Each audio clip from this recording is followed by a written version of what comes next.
a simple definition that I will be giving is, guys, a threat is an event or action that could potentially cause damage to an asset. So whenever threat is there, it is always associated with an asset. Now what is an asset? What is an asset, guys? Any kind of a system, like anything like laptop, desktop, your routers, anything, and these are all assets to my company. Data. Even Most the important. employees also, huh? Even the employees also. Which is of anything Employees within are most important. value. Correct. Correct. Anything that is valuable for the organization is an asset. Not only hardware, software, even the employees also are the asset for the organization, right? So anything that is potentially causing damage to an asset is called a threat. Why I'm giving you all these definitions, guys? Because in upcoming, you can say topics, we'll be having these terms. But that time, I don't want you to scratch your head that what are these terms, right? So we are discussing it quickly so that we can start the, you can say the actual topics. Apart from that, we have the term that is known as attack. What are attack, guys? What do you mean by attack? The damage is done to the company, that is attack. Correct. Exploiting vulnerabilities. Correct. Correct. Attack is a technique used to exploit a vulnerability in the system or application. So, right, that is known as attack. So these are the definition, guys. Now, if we'll be discussing about threats, it can be, you can say, it can be defined. They can be analyzed in the following categories. We have adversarial threats. Then we have, you can say, structural threats. Then we have, you can say, accidental threats. Then we have environmental threats, and we have the last one that is known as malicious insider threats. Now, what are your adversarial threats? What are adversaries first of all? Anyone who is in enemy position, like the competitor or Competitor, right? yeah. The exact term is competitor. So adversarial threats includes your business competitors, hackers, attackers, your rivalries, any government organization which is behind the, you can say, the information of your organization. That is adversaries. So adversarial threat includes all these things. All right. Then we have structural threats. What are structural threats? Anyone? Structural to any resources. Okay. Any malfunction in your hardware or software, right? That will or be in ultimately architecture or design also. yeah. So anything that that shortcoming in your hardware or software that can cause a loss to your business, your organization, that is structural threat. For example, you all have seen the server rooms, right? They are always air conditioned. Why? Because if the temperature of the server room will go up, the server can go down, right? That's the reason. Then we have accidental threats. What are accidental threats? Uninvited events like fire All right. or Anyone else? any damage which is done within change management. So those all are accidental. Anything that is accidentally done by the employee itself unintentionally. Let's suppose there is a very famous example. Last year what happened is there was an administrator in the, you can say, Amazon. So he did what? He wants to add, he wants to close a subdomain of the main website of Amazon. So accidentally he ran a script that shut down the whole website of Amazon. All right. Although he did it unintentionally, but still the organization pays a huge loss. So that is what? That is an example of accidental threat. Or let's suppose you are working in an organization as a disaster recovery professional. Your job is to recover the data from the database. But accidentally you did what? Accidentally you deleted all the data from the database. Although it's not intentional, but the organization will suffer a huge loss, right? So that is what? That is accidental. Then we have environmental threats, guys. So- You all know environmental threats. So, shadow IT can also be considered as accidental threat, is it? Somewhat we can see. Okay. Now, now environmental threats, guys. You all know environmental threats: flood, hurricane, earthquake, fire. They are all what? They are environmental threats. Then we have malicious insider threats, guys. What are malicious insider threats? Anyone? Any insider employee which is having who is having grudge against the company or having bad interest to steal Okay. information or We to have cause a very damage. good term. Yeah, that's correct. But we have a very important term for that kind of threat, that employee. We call it as disgruntled employee. An employee that is not happy with the salary, that is not happy with the manager behavior, that is not who is not happy with the politics going inside the organization, who is not happy with the workload. He can become the malicious insider, and you can assume, guys, because see, the malicious insider are very hard to detect. And just assume that a person, a disgruntled employee, is having access for a very confidential information of an organization. So just assume that how much harm he can cause to the organization, right? That is your malicious threats. So out of all these threats, these malicious insider threats, they are the most dangerous. All right. That's the reason we have. Go ahead. No, go ahead, Deepak, Nilesh. sorry. All right. No, I was saying that's the reason we have least privilege, right? Correct. That's why we have least privilege. And even now we have you can see certain tools that we use for, you can say, detecting the malicious insider inside the organization. That's why you have seen that right now while hiring an employee, the organization pay more focus on the reference. All right. But also when they are hiring, they are doing background checks. All right, police verifications. This is just to make sure that any person that they are hiring is not having any malicious intent. All right. got it. Yeah. Thanks. But those things are not so effective these days, and people have Nothing can be started. effective, right? Yeah, Although and people have if I will started correct. zero trust model, so that Yeah. is quite effective. That's the reason they have zero trust model, right? Because let's suppose I'm being referred by my you can say friend in the organization. At the time of hiring, I was very good, but later on, after seeing the workload, after seeing my manager behavior, I became malicious inside. So you cannot solely depend upon these things, right? Background check, reference. That's why we have that zero trust model in the organization. All right. Then we have next, guys. See, after the threats are being analyzed, then we will be analyzing the vulnerabilities. For that, we have vulnerability assessment. All right. And once it is done, then we will be doing the risk calculation. That is calculated as risk in the organization is always calculated with the formula, that is risk is always given as threat into Vulnerability. right? In many of the book and many of the websites, you will also be finding it something like this, that is into consequences. So don't get confused. It simply means that what are the impact of that particular threat in the model. All right, it simply means that. Don't get confused. So these are the things, guys, that we have to discuss before starting. Apart from that, we'll be discussing one more thing, that is type of threat adversaries or right, or threat actors. So we have different kind of, we also call them hackers or type of hackers. We have black hat hackers, all right. We have white hat hackers. We have gray hat hackers. Then we have script kiddies. Then we have suicidal hackers. Then we have activists. Then we have, you can say, cyber terrorists.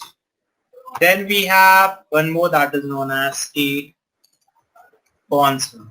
All right. Even we have malicious insiders. So these are the type of hackers. All right. Now State sponsored are mainly APTs. Yeah. It depends that whether the government is hiring you or not. Like state sponsored are the type of hackers generally are being hired by the governments. Like the best example I can give you is Edward Snowden. Remember that guy? Even a movie is there on that Yes. based on that guy. So that is what he was. You can say state sponsored. All right. Now before jumping to this, guys, we have a term that is known as hackers. So who is a hacker? If I'll be asking you this question, that who is a hacker? Can you tell me who is a hacker, guys? The person who is unauthorized is accessing the unauthorized data. Okay. But we have white hat hacker over here. He's not accessing your data, you can say, in an unauthorized way. Yeah. Yeah. Who is a hacker? The definition of hacker, guys, or hackers. How you'll be differentiating that? Okay, he's a common man. He's a hacker. How? If I mean, its intent is like, malicious or like to gain, confidential information to break functionality. It's, so it depends. Like as you said, if it's a black hat hacker, right? And Yeah, if it's it's a white, type. it has all, yeah. Yeah, Nilesh, it's a type you are giving the definition. I'm saying Yeah. what is the general definition of hacker? He can be good, he can be bad. That is the type of hacker. But who is a hacker? Yeah. A person having who's interest. Who is using Person with advanced skills. who is using techniques and tactics to exploit any vulnerability which exists in any information system. Alright. Or if I can say, guys, a hacker is a person who have sound knowledge of system and networks. Is it correct? He knows everything about your systems, he knows everything about your network. That's why he is able to bypass them, right? So hacker is a Any person person who who has has, ability to bypass or maybe exploit a network or system security, correct. right? So a hacker is a person, yeah. A hacker is a person who has a sound knowledge of system and networks, right? Now, depending upon hackers, we have different categories. So we have a category, guys, that is known as black hat hacker. Now, who is a black hat hacker? Anyone? Who is a black hat hacker, guys? Who does not have sorry, about the dark. network and Go ahead.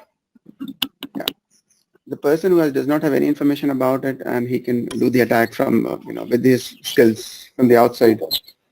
Alright. with the See, a malicious black hat hacker is a hacker who is having a sound knowledge of system and networking, but he always utilizes that information for destructive purposes. That is a black hat hacker. Alright. After that, we have white hat hacker. A white hat hacker is a hacker who has sound knowledge of system and network, and he will be utilizing that information for securing the organization. That is white hat hackers. All of you sitting over here, guys, you are here to gain some knowledge, right? Where this information you will be using to secure your organization or your personal information, right? So you all will be categorized under white hat hackers. Then we have grey hat hackers, guys. Who are grey hat hackers? A grey hat hacker is a hacker who has sound knowledge of system and networks, but he can be good, he can be bad, depending upon the situation. Alright. So he can be good, he can be bad, depending upon the situation. It's a grey hat hacker. Then we have next, that is script kiddies. Who are script kiddies, guys? Script kiddies are the hackers who don't have much information, much knowledge about hacking, but they do what? They go to the internet and they simply download the tools or scripts that are being written by black hat, white hat or grey hat hackers, and then they use them without having much knowledge. That is your script kiddies. Then we have suicidal hackers. Who are suicidal hackers, guys? Suicidal hackers are the type of hackers who know the ultimate goal of hacking. They know that if they are going to hack, they are going to compromise an organization. The ultimate goal is jail. But still, after knowing it, they perform hacking. That is known as suicidal hackers. Simple example is if you smoke, you know that ultimately you'll be having a throat cancer after smoking. It's clearly written on the packet also, right? But still, after seeing the packet, you are smoking. That is what? That is suicidal, right? So same way is for societal hackers. Then we have hacktivists, guys. Who are hacktivists? And 1 week, you can say last week, we were having a very good news, right, related to hacktivists. If you are very keen for looking the, you can say the information related to cybersecurity. Anyone notice that information, guys? Anonymous hackers? Yeah, who discovered vulnerability in uh, application. I forgot the name. That was developed by. See that George Floyd, that guy who was being, you can see, who died in the custody of police. After that, this Black Lives Matters came into, you can say, post. So now these hacktivists, that is anonymous group, they came forward and they told that they are going to uncover the faces of the police department. Along with that, they also, you can say, revealed some confidential and important information about Donald Trump. Anyone read about that news? Yeah, the China guys, right? Oh, I heard China and I think Japan. These guys have attacked that, right? The campaign. Yeah. So hacktivists are the guys, they are the group of hacktivists that works for particular cause. Alright. Now that cause can be good, that cause can be bad for the society, it doesn't matter. Unless and until they think that it is good, they will be working for it. Another example for hacktivists I can give you is, you all remember that Paris bomb blast attack, right? 2 years back. At that time, after the bomb blast attack, this group, anonymous group, they came forward and they told media that, okay, we are going to uncover the faces of the attackers. And within 20 days, guys, these guys released a list of more than 100 people that were involved in those attacks, those bomb blasts. All right. Then we have cyber terrorists. Who are cyber terrorists, guys? The guys who are having sound knowledge of system and network that they utilize to spread fear and terror. That is known as cyber terrorists. And at last we have state sponsored. So who are state sponsored, guys? Anyone? Who are state sponsored? Huh? Government. Those who are Political hired by the campaigns. government to steal information from different Other countries governments, right? Other or governments. or agencies. Correct. So that is state sponsored. Alright, so these are what, guys, these are the type of hackers. Then we have, because we will be discussing about cyber kill chain today. So before jumping into that, let me discuss about phases of hacking. Alright, let me quickly discuss because cyber kill chain is somewhat relevant to that. What is hacking, guys? Now we discussed about hackers, we discussed about cybersecurity terminology. Now the next topic is hacking or hackers. What do you mean by hack? Anyone? What is a hack, guys? To get into the system and network. All right. Get into the system or network. Successfully compromising the system and information. All right. In the beginning, one guy said when I was asking for the definition of hacker, he said that unauthorized access, right? So that is what hacking means. Taking unauthorized access to a system for gaining, for stealing the information, or you can say for doing unauthorized activities is known as a hack. Unauthorized access. Right now you guys are connected with me over the internet. Now let's suppose we are friends, guys. My computer will not be working. You'll say, okay, Deepak, you can use my computer. At that time, you are giving me the permission, right? And with your permission, I'm using your computer. So that will not considered as hack. But right now you're connected with me and I will be accessing one of your computers or all of your computers without your permission, guys. At that time, it will be counted as hack, right? Because I'll be taking unauthorized access. So in hacking, guys, basically we have 5 phases. Guys, please mute yourself. So we have 5 phases of hacking. That is known as footprinting. Guys, please mute yourself. Otherwise, I have to mute all of you.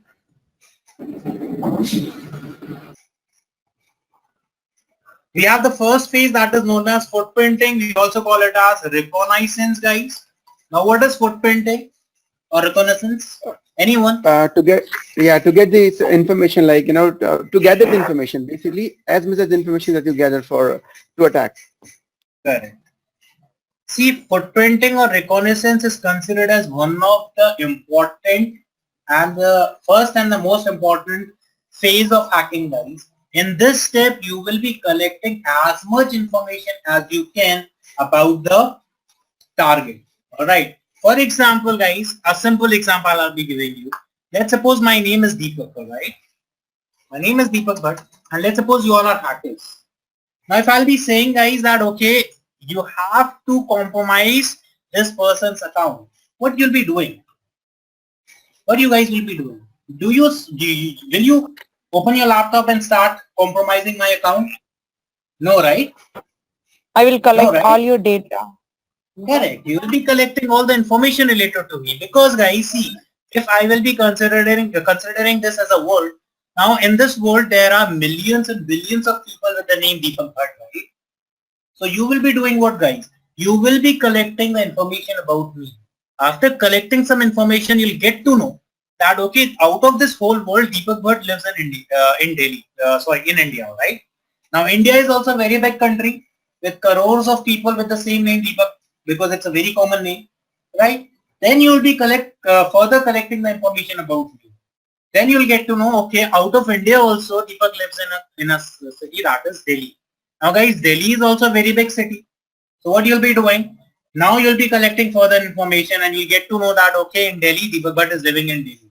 Now again in Delhi, Delhi is a very big city having lakhs of people with the same name. So you'll further do the information gathering. Then you'll get to know that okay, Deepak Bhatt lives in Rajiv Chowk, is working in InfosecTrain as a security team. Now guys, what you achieved. In the beginning, this was your search area, right? But after doing footprinting, you have a specific target, right? Is it or not? So this is the benefit of your footprinting or reconnaissance. Because as an attacker, as a pen tester, guys, you get only one chance. Alright, so that's why to convert that chance successfully into the good results, we will be doing footprinting so that we'll be having specific target so that we can do specific attacks. I hope I'm clear to everyone. Yes or no? Yes, go ahead, please. Yes, yes. Now guys, this is about an individual. If I talk about an organization, so these are the information that I can get about an organization. So I can get, by doing footprinting, I can get the IP addresses, I can get the MAC addresses of the organization, I can get the, you can say the operating system that are running in the organization.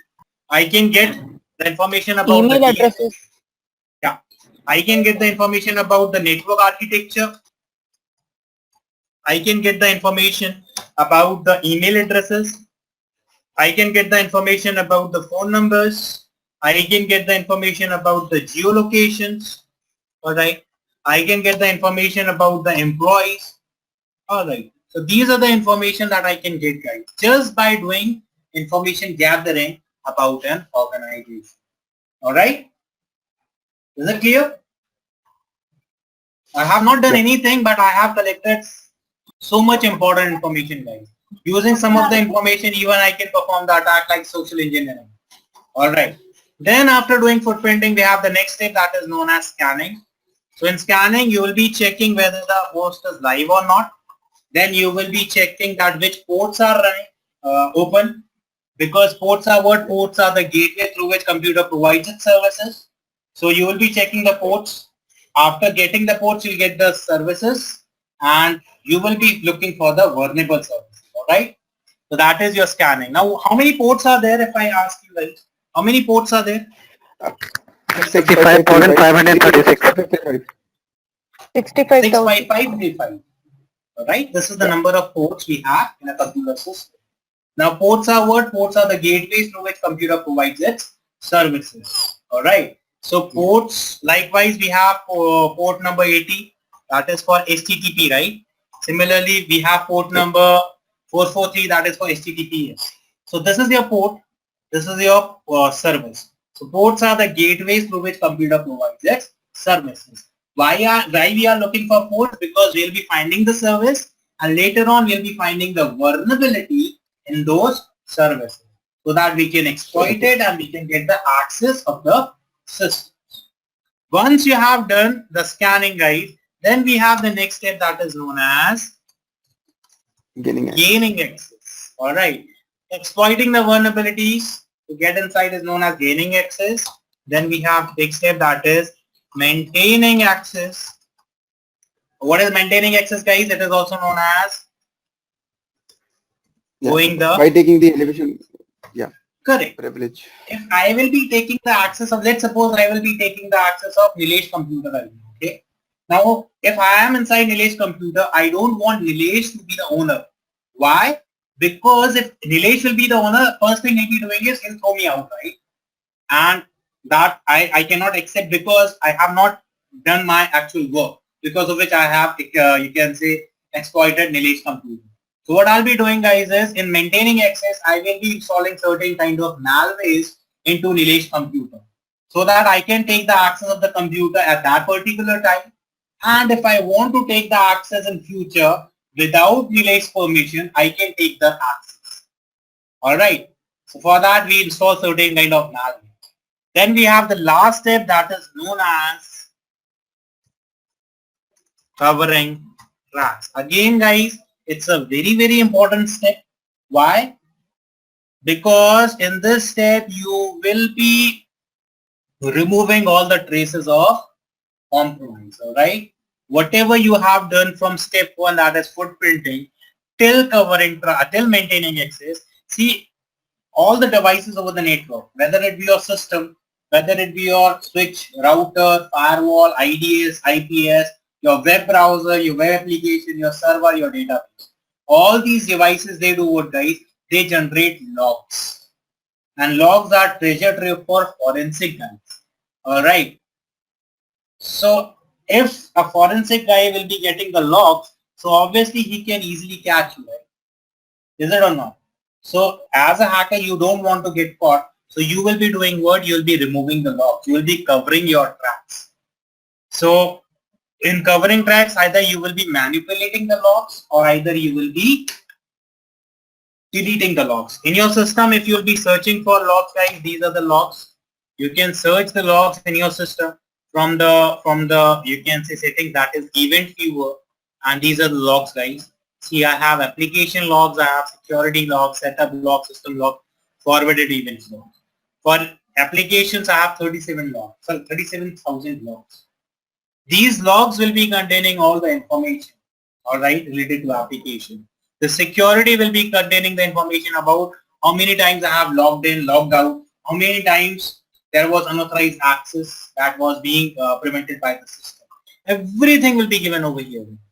All right. Now these logs are generally in machine readable language. That's why we have SIM solution tools like Splunk, QRadar, ArcSight.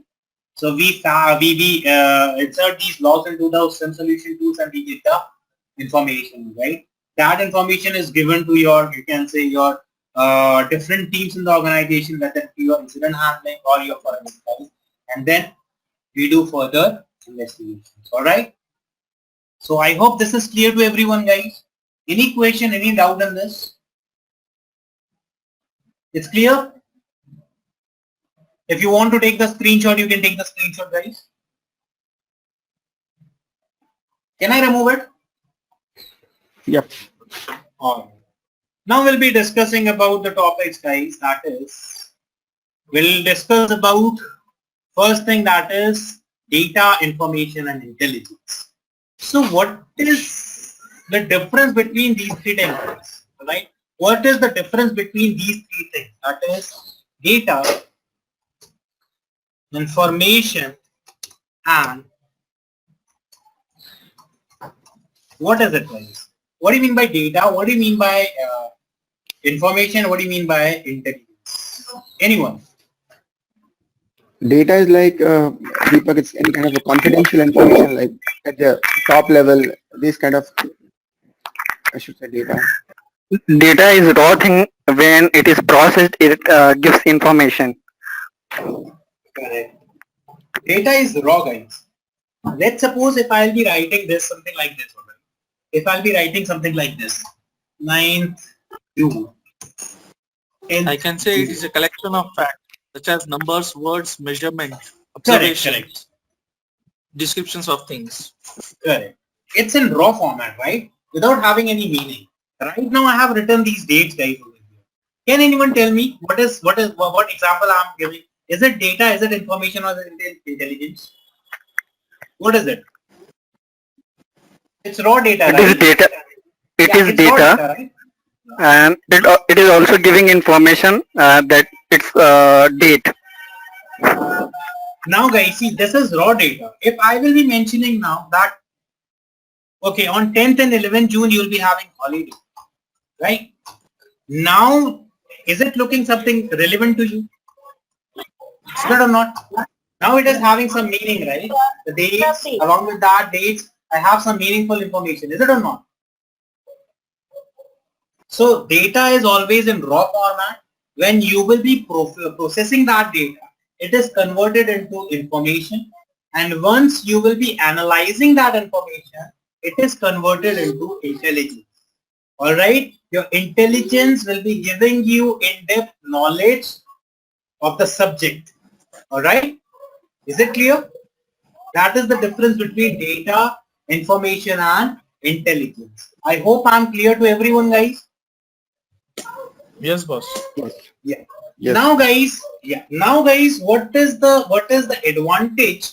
What is the reason we will be having intelligence in our security? Why? Or we can say security testing. Why we are having intelligence led security testing? What is the reason? See, the reason is it will be answering certain question of ours. That is, how should the security testing be conducted? What attack method should be stimulated? And where should they focus their resources? These are the questions that can be answered if you will be having intelligence-led security testing in your organization. Alright? Then we have next guys, that is, we have a term that is known as cyber threat intelligence. See, we have data, you can say in raw format we have data, then we have information that is processed, and then we have intelligence, that is when you will be analyzing the information, it will be converted to intelligence. All right. Then we have the term that is cyber threat intelligence. Now, what is cyber threat intelligence? We also call it as guys CTI. So what is it? What is it, guys? Tell me. Why we are here today? Detailed information about vulnerability, threats, and actors, All right. Anyone else who wants to add? and the method they use to carry out those attacks. So using this intelligence, we can take further steps to defend our systems. Correct. Anyone else who wants to add to the definition, guys? This is what we'll be discussing today, CTI. It reduce intelligence is intelligence is like to reduce the attack surface with the end of goals of mitigating harm and protecting the network. Correct. See, what cyber threat intelligence is all about, guys, it's a collection and analysis of information about who? About the threats, about the adversaries. All right. Using that information, you will be drawing the patterns so that you'll be able to make the decisions, all right, and you will be preparing your organization to prevent and to respond for any kind of cyber attack. All right. That is why cyber threat intelligence is important. All right. It will be helping the organization to identify and to mitigate various business risks. All right. So we have different stages of cyber threat intelligence, guys. It's not included over here. All right. See, cyber threat intelligence definition is given. So cyber threat intelligence is knowledge about adversaries and their motivations, as I told you, and intentions that is collected, analyzed, and disseminated in ways that help security and business staff at all levels protect the critical assets of the enterprise. As a security guy, it's your responsibility, right? What you are trying to protect? You are trying to protect the assets of the organization, right? From whom? From the adversaries, right? From the attackers. Is that or not? Is it or not? So that is what your threat intelligence. Threat intelligence is all about. Now, guys, we have different stages of threat intelligence, but before that, let me tell you something. cyber threat intelligence, we have 3 stages, all right. That is, we have unknowns, all right. Then we have second stage, that is known as known unknowns, and then we have the third stage, that is known as known knowns. All right. This is the 3 stages of your cyber threat intelligence. All right. This is your cyber threat intelligence. All right. Is it clear? Now, what is unknown unknowns, known knowns, and what is known knowns? Can anyone define it, guys? Anyone? Something we know. All right. Known means something we know, and unknown means something we don't know. That's correct. See, unknown Known means means- right now. Yeah. Unknown Known means the means- first. This is your intelligence, guys. It's rising like this, right? It's your intelligence that is rising. In the beginning, you are at the stage that is unknown unknowns. So at this point, we don't have any idea about the threats, all right? And in the organization, we try to locate them. All right, that is unknown unknowns. You don't know anything. All right. Then we have knowns unknowns. In this stage, after obtaining the information about the threat, we move to the stage that is known unknowns. In this, you have the information about the threats, but not the complete information. All right. So we will be doing what? In this stage, we will be analyzing the information and understand the nature of threat. All right. And with that data, we try to mitigate the threat and reach the final stage, that is known knowns. And this is the stage that is known as, you can say, known. All right. In this stage, you know everything about the threat. You know everything about their TTPs, that is tactics, techniques, and procedures. Their tools, their way of hacking, their target assets. Everything you know about them over here at known knowns. All right. So this is what, guys, this is the stages of cyber threat intelligence. Is it clear? Is it clear, guys, to everyone? Yep. Yes. Yep. All right. Now, guys, see, if I will be explaining you cyber threat intelligence in one word.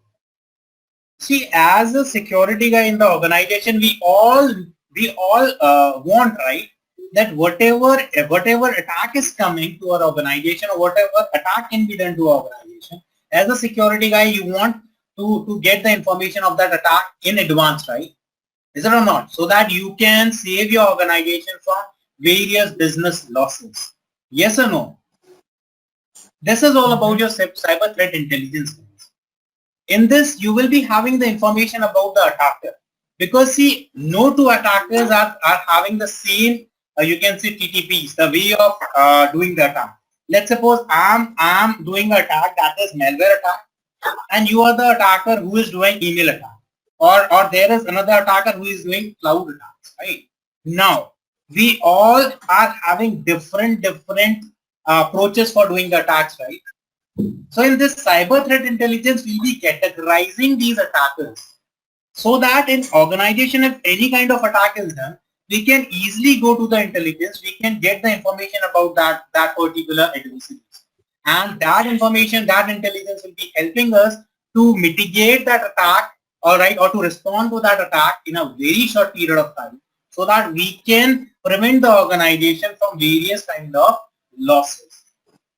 Is it clear? Is it clear to everyone? Yep. This is the cyber threat intelligence is all about. All right. Then we have, guys, what we will be having a term that is known as indicators of compromise. What are indicators of compromise, guys? Anyone? IOCs we call them. IOCs. That is indicators. So this status you have to change. First you have to Guys, please mute yourself. Please. Each status has their own specific. Srija, please mute yourself. Thank you. What is indicators of compromise, guys? IOC. No. First put all the data and then change the It is kind of a computer intrusion. Exploit has taken place. Let me just mute first, guys. Guys, please mute yourself because it's disturbing others also. Which I don't know. for example, Guys, hello. now you will save. So if you have used any of your red color. Oh, now, guys, what are IOCs? Sorry, I have unmuted all of you. Muted all of you. Okay. What are IOCs, guys? Some kind of indications Information that the cyber attacks will take place. or malicious content for the payload, like hashes or keys or the I'm not sure about this. Okay. Anyone else who wants to add to the definition? That's correct. But anyone else who wants to add something extra to this definition? There's some kind of indication that a cyber attack has been taken place. All right. Anyone else? That's correct. Anyone else? Kind of an artifact, and I would say like any computer intrusion, which I mean indicators malicious activity is there. Correct. Kind of artifact. Characteristics which will uniquely identify. Correct. For forensic investigation, where we are including a system Correct. or a host to collect the information that what is being, how it is compromised. Correct. Likewise, your logs, right? They are what? They are the IOCs. Is it or not? They can be the IOCs, right? So IOCs are what? They are the artifacts. All right. Is it clear? Is it clear? Then we have a term that is known as indicators and precursors. What are indicators, guys? And what are precursors? What are indicators and what are precursors? Anyone? They are very important from your cyber threat intelligence point of view and even from your incident handling point of view. What are indicators and what are precursors? No idea, Deepak. See, whenever there is an attack, let's suppose we all at some period of time, if you are using a laptop or a computer, we had this, right? If our computer is running very slow, certain files are being deleted or certain, you can say, files are being generated. So the first thing we do is we say that, oh, my computer is having a virus. Is it or not? If your computer is not working fast, the first thing you say is my computer is having a virus. Is it or not? Yep. So that is what, guys. That computer becoming slow. What is that? That is your indicator. We can call them as symptoms also. Right? Okay. Now what are indicators, guys? Indicators are the symptoms. Likewise, okay. Precursors. What are precursors? Anyone? See, precursors are what, guys? They are the things that will be suggesting you Indicate that incident may occur in the future. Correct. The incident can happen in the future. Suppose you all know that. Guys, please mute yourself. Okay, Bala, yeah. Hello. Who is this? Guys, please mute yourself. It's More than 100 guys, and it's very difficult for me to go and check that who is talking. So please mute yourself, guys. But yeah, from past, like in past couple of weeks, there was a cyclone. That time it was there. Okay, I'm muting all of you guys. I'm so sorry. At the time I will, I'll be asking something, then I'll unmute because I don't know who is there. Okay, precursors are what, guys? I was giving an example. Let's suppose you guys are using Windows XP. You all know that Windows XP and 7 has been obsoleted by Microsoft. But still, if you are using those operating systems, right now your company is using those systems and you are not under the attack.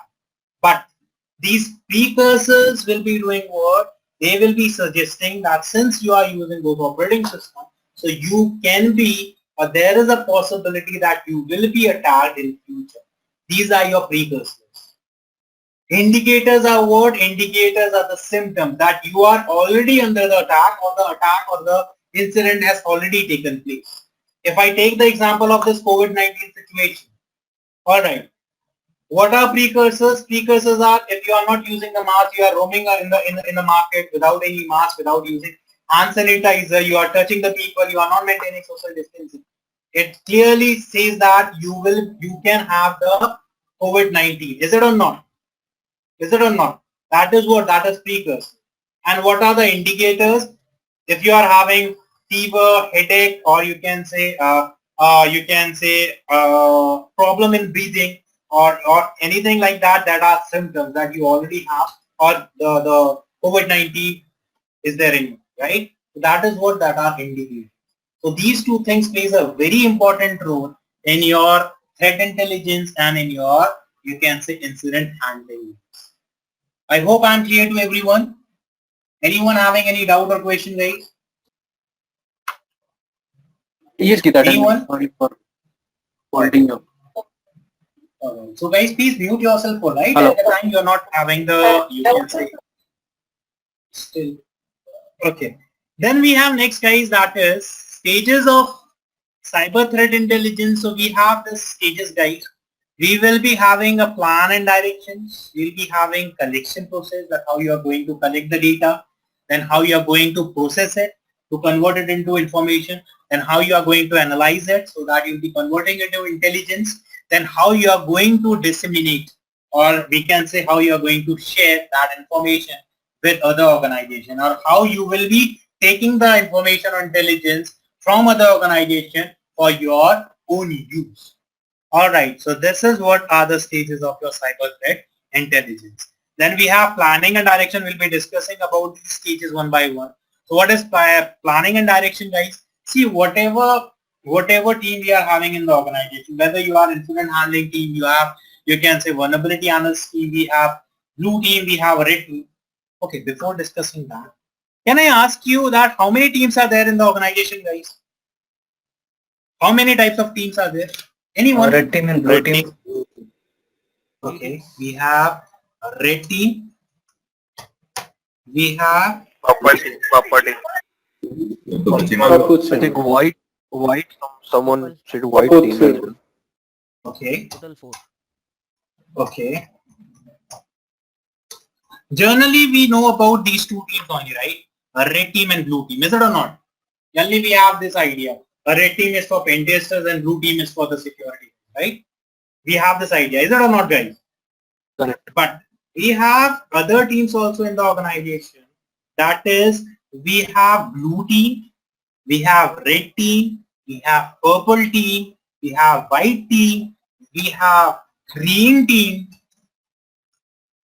then we have yellow team,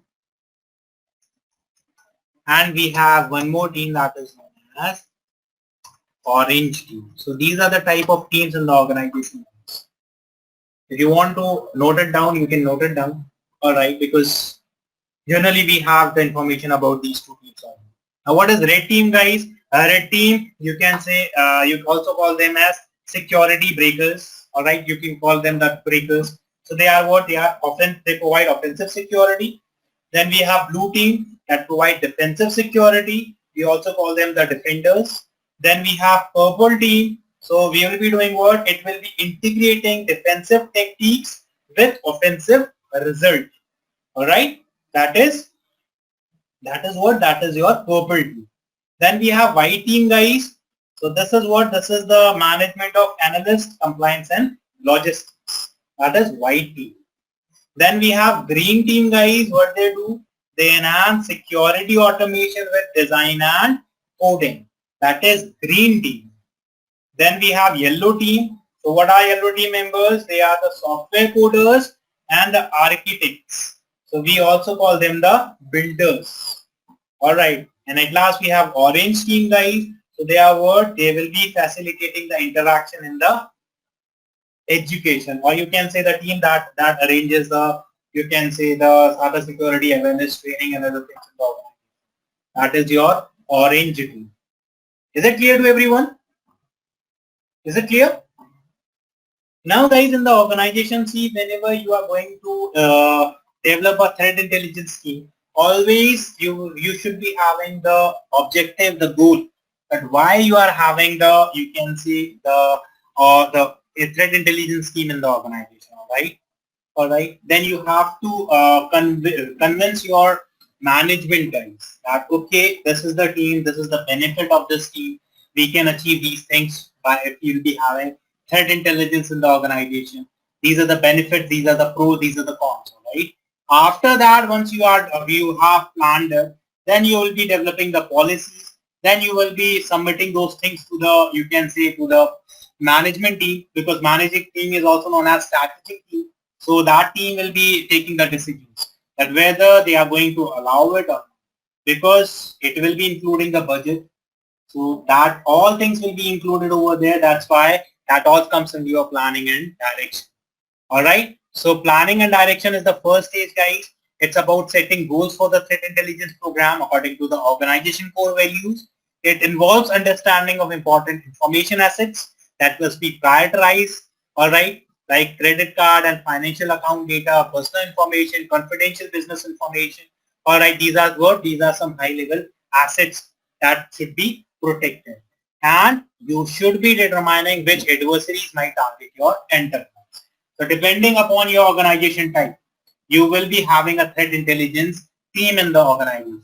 If you are from banking sector or financial sector, you'll be having, you can say different policies for your, you can say threat intelligence team. If you are from then that is your, you can say you'll be having different policies. If you are from, you can say service type organization, you will be having, right? Then we have next, guys, that is collection. Now, once your threat intelligence team has been approved in the organization, then what you have? Now it's time for you to collect the data, all right, that you will be using, that you will be processing and analyzing to convert it into intelligence, all right? So process of collecting data to address the most valuable intelligence requirement, all right, is known as collection. So collected data can be internal data, all right, that is your historical records such as previous incident history, or it may be external. If you are, you can be sharing the information with other organizations, all right, same like yours, then that will be, you can say, external data. You can utilize that intelligence and you can use that intelligence in your organization. Then we have data may include malicious IP addresses, personal data of customers. Hello? Yeah, someone saying something? Okay, text from social media. So these are the collection methods. Then we have processing, guys. So after collecting the data, you will be doing what? You will be filtering it and converting it into the information. All right. So likewise, you can say, I gave you the example of your logs. So you will be putting the logs into the SIM solution tools, and then it will be converting into the information. That information is used by your SOC guys, SOC analyst guys, and further it will be given to the incident handlers, forensic guys, and right. Then we have next, guys, after processing we have analysis. Now what is analysis, guys? In this, the information will be converted into intelligence. All right, that is analysis stage. So important decision like whether to investigate a potential threat, what action are needed to block the security breach, or how to reinforce the security controls are taken on the basis of this intelligence output. All right, that is your analysis. Then we have the last step, that is dissemination. So what is dissemination, guys? Let's suppose you have collected the threat intelligence about one threat, and your peer organization have collected the information of other threat. So you two can share your information with each other, so that in future, if you'll be having the attack similar to that, you can always stop it in the very first place. All right. So that's why dissemination of the information is again very, very important. But before sharing your information with the peers, you should have certain policies that we'll be discussing in the upcoming, you can say, topics. Then we have the feedbacks, guys. Feedbacks is again very important. All right. So you'll be taking the feedbacks from all the department of the organization, and depending upon the feedback, you will be improving your intelligence. All right. Then we have, guys, next, that is known as type of threat intelligence. So threat intelligence is of four types, that is strategical, we have tactical, we have operational, and we have technical. Also, it is divided into two categories that I am going to discuss. So it is divided into two categories, that is, let me explain it.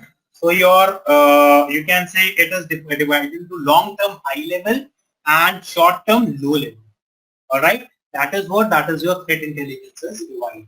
So what is strategical, guys? Any idea? What is strategical, tactical, operational, and technical? Anyone having any idea? What does it mean? Strategical is Strategical are long-term. higher management. Correct. That's correct. Strategical information, threat intelligence information is always consumed by your executive management, high level information, right? So it is the intelligence that is in form of reports. All right, that is strategical. Please pay attention. Please note it down somewhere if you want. Then we have tactical guns. All right. So your tactical information is always related to your TTPs. That is tactic, techniques and procedures. So your tactical information is always consumed by your SOC managers or the administrators. All right. So they provide information on basic attackers. That is your tactical information. Then we have operational. So your operational threat intelligence is consumed by security managers, your network defenders. And what it provides, guys, it provides contextual information about the security events and incidents. So that is your operational. It's short-term, high level. And at last we have technical. So what is technical, guys? Technical is always short-term, low level, and it is consumed by your SOC department, your incident response team. And what does it contains? It provides the information about command and control and the tools that are being used by the attackers. So that is what, guys, that is your technical threat intelligence. Is it clear? Is it clear to everyone? Yes or no? Yes or no, guys? Can you please explain tactical once more? Yeah. Tactical is what, guys? It is related to the TTPs. I will be explaining TTPs, all right? TTP stands for technique. It stands for technique and procedures, all right? So I will be explaining TTPs. So it's basically your tactical information is basically depend on TTPs, all right? Now, what it is used, it is consumed by your SOC managers and administrators. And what does it provide, guys? It provides the information related to basic attackers. All right? Is it clear? So it will be providing, now we'll be discussing about that. We have strategical. So this type of threat intelligence is meant for non-technical audience. All right? That is executive levels that you guys know. It informs the executive through briefing and reports about possible attacks. All right. Decisions such as security budgets, process improvement, new technologies and staffing levels are taken on the basis of strategical threat intelligence. All right. Then we have next, guys, that is tactical. Now what is tactical? As I told you, tactical information, this type of threat intelligence is technical and involves the techniques and procedures of threat intelligence. All right. Is it clear?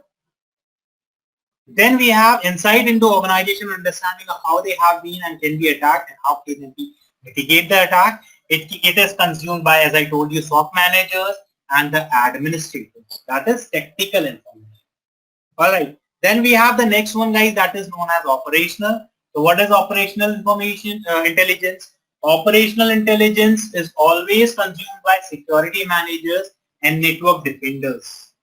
All right. It is what it provides contextual information about security events and incidents. All right.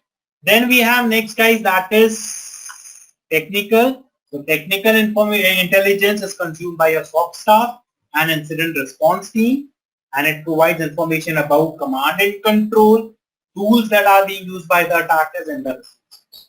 All right. That is technical information. Is it clear to everyone? Is it clear to everyone? Now we are talking about this threat intelligence, guys. So we have how this threat intelligence will be helping the organization. All right. So we have this particular, you can say, topics that we have to discuss. We will be discussing. So your threat intelligence, it helps the organization, all right, to identify. It helps the organization to identify and protect. It helps the organization to detect. It helps the organization to respond, and it helps the organization to recover. All right, that is how your threat intelligence will be helping the organization. Now, identify and protect means it will be providing you the awareness of threat and vulnerabilities. It will be providing the information that how you are going to mitigate the attacks, how you are going to prepare the assessment. Then in detection, it will be helping you to detect any kind of hidden intrusion. It will be helping you to, you can say, do early discovery of the attack. It will be helping you to rapid detection of attacks. Then respond. In response phase, it will be helping you to enhance your incident handling and response. It will be helping you to reduce the duration of the attack, and it will be helping you to suppress the impact of the attack, right? And at last, recover. It is also used to recover the organization. So rapid and efficient recovery is provided by threat intelligence. It is used to meet the compliance requirement, and also it provides prioritization of security investments. So this is how your threat intelligence helps the organizations. All right? Is it clear? I hope So I'm is clear this to everyone. Yeah? is this NIST framework? No, Hello? it's not the NSC framework. It's defined that how threat intelligence will be helping the organization. If you are having threat intelligence program in the organization, so these are the things the organization can achieve using those threat intelligence, right? Then we have next, guys, that is we can use the threat intelligence, all right, by integrating into risk management. See, we discussed about risk, right?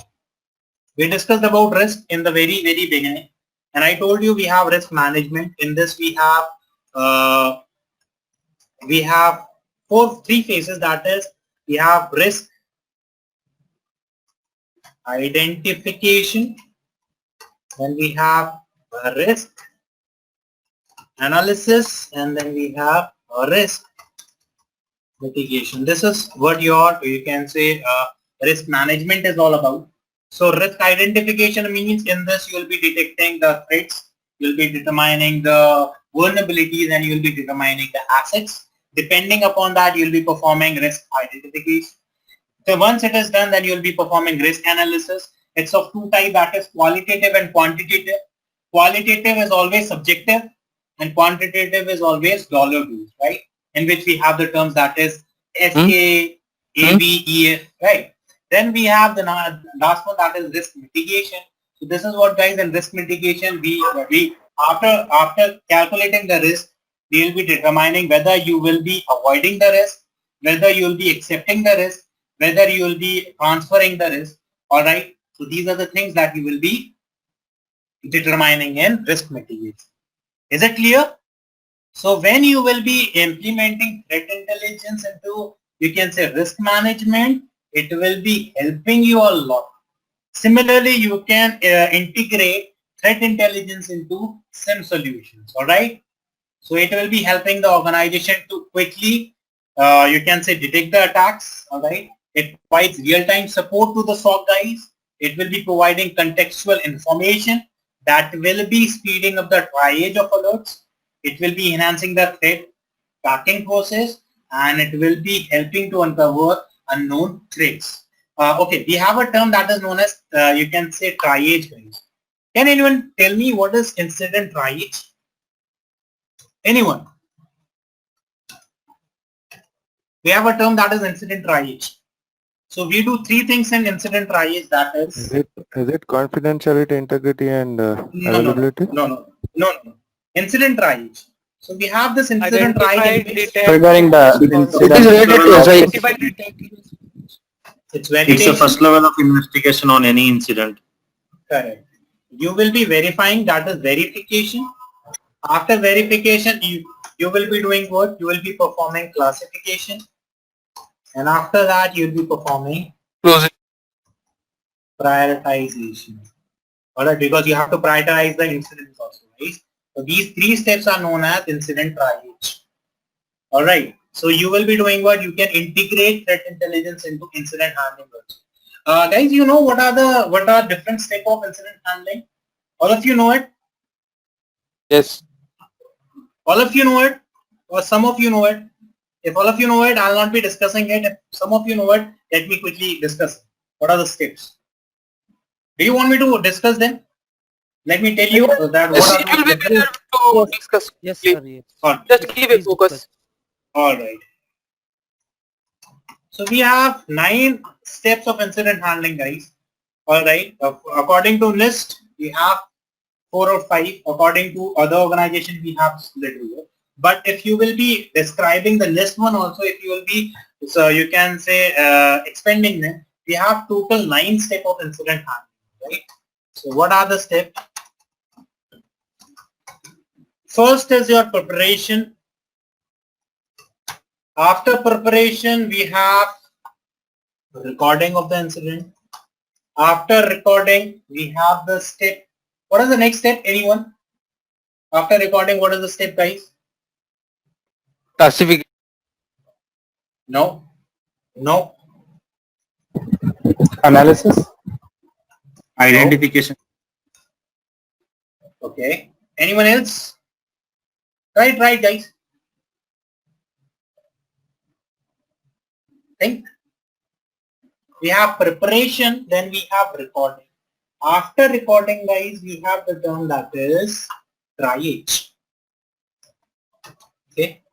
Then after triage, you will be doing what? We have the term that is notification. I'll explain one of all of them, right?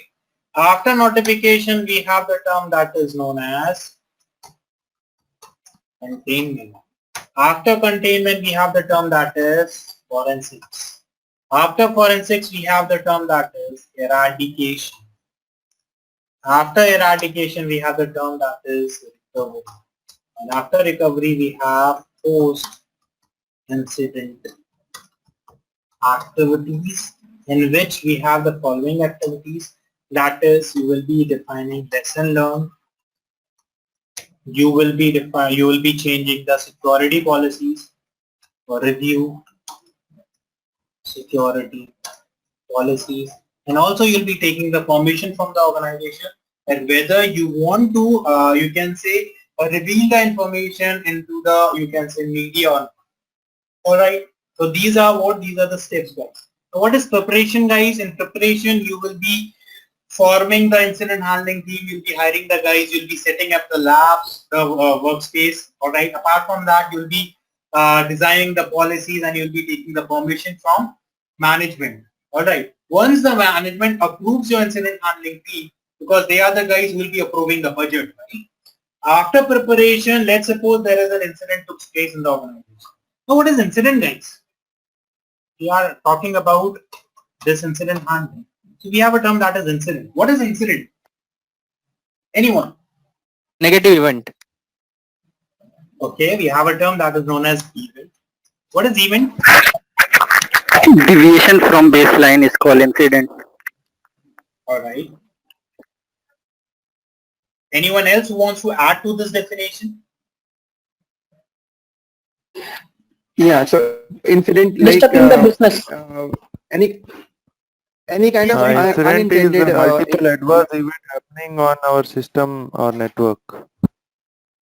It may be like it is impacting. And event is the observable change in state, either negative or positive. See, guys, any event that goes wrong is known as incident, right? Any event that goes wrong is known as incident. But what is event? So event is whatever you are doing in your computer. Right now, if I will be clicking on the screen, I'm right clicking and left clicking, this is also an event, right? So when an event goes wrong, that particular event is known as incident. Am I clear to everyone? Am I clear to everyone, guys? Likewise, let's suppose you do what? You open your computer in the morning. and suddenly after starting the computer, your computer screen was there, and suddenly your computer was crashed. It was showing you a blue screen or your computer was shut. So turning on your computer was an event, but once your computer was, you can say, shut down with a warning, that was what? That was an incident. Now, yeah, now, incident, it was an incident, but not every incident is worth looking for, right? Because there can be several incidents in the organization. So what we do after recording the incident, guys, we perform the triage. And in triage, what we do, as I told you, we perform the following things. That is, first of all, you will be doing what?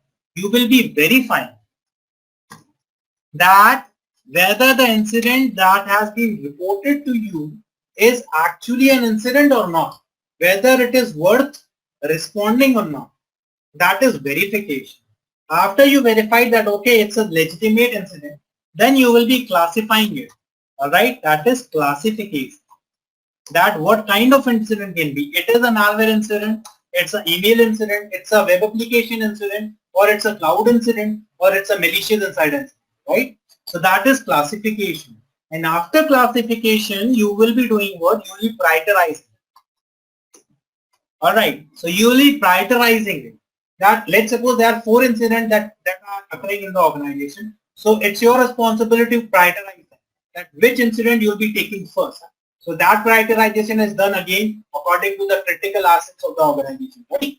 So now you are seeing everything is connected. From the beginning, whatever we are learning, everything is connected, right? Is it or not? So everything is connected over here. Now, once you have done the triage, then there is a step that is known as notification. Now, what is notification, guys? What do you mean notification? Anyone? Alerting. We get notified for Alerting. that particular incident. We get Alert. Yeah. Okay. alert Notification from means, guys, console this or is a step. email.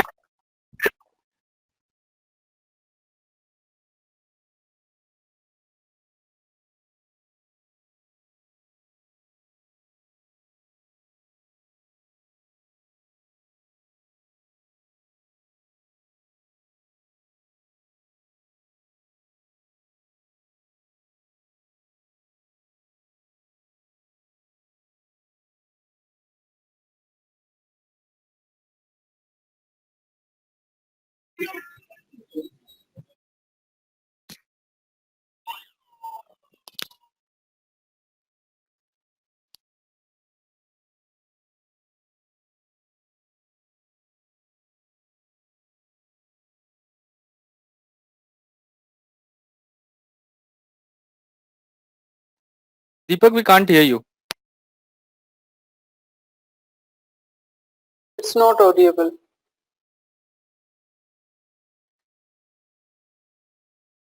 Audio issue, I cannot hear.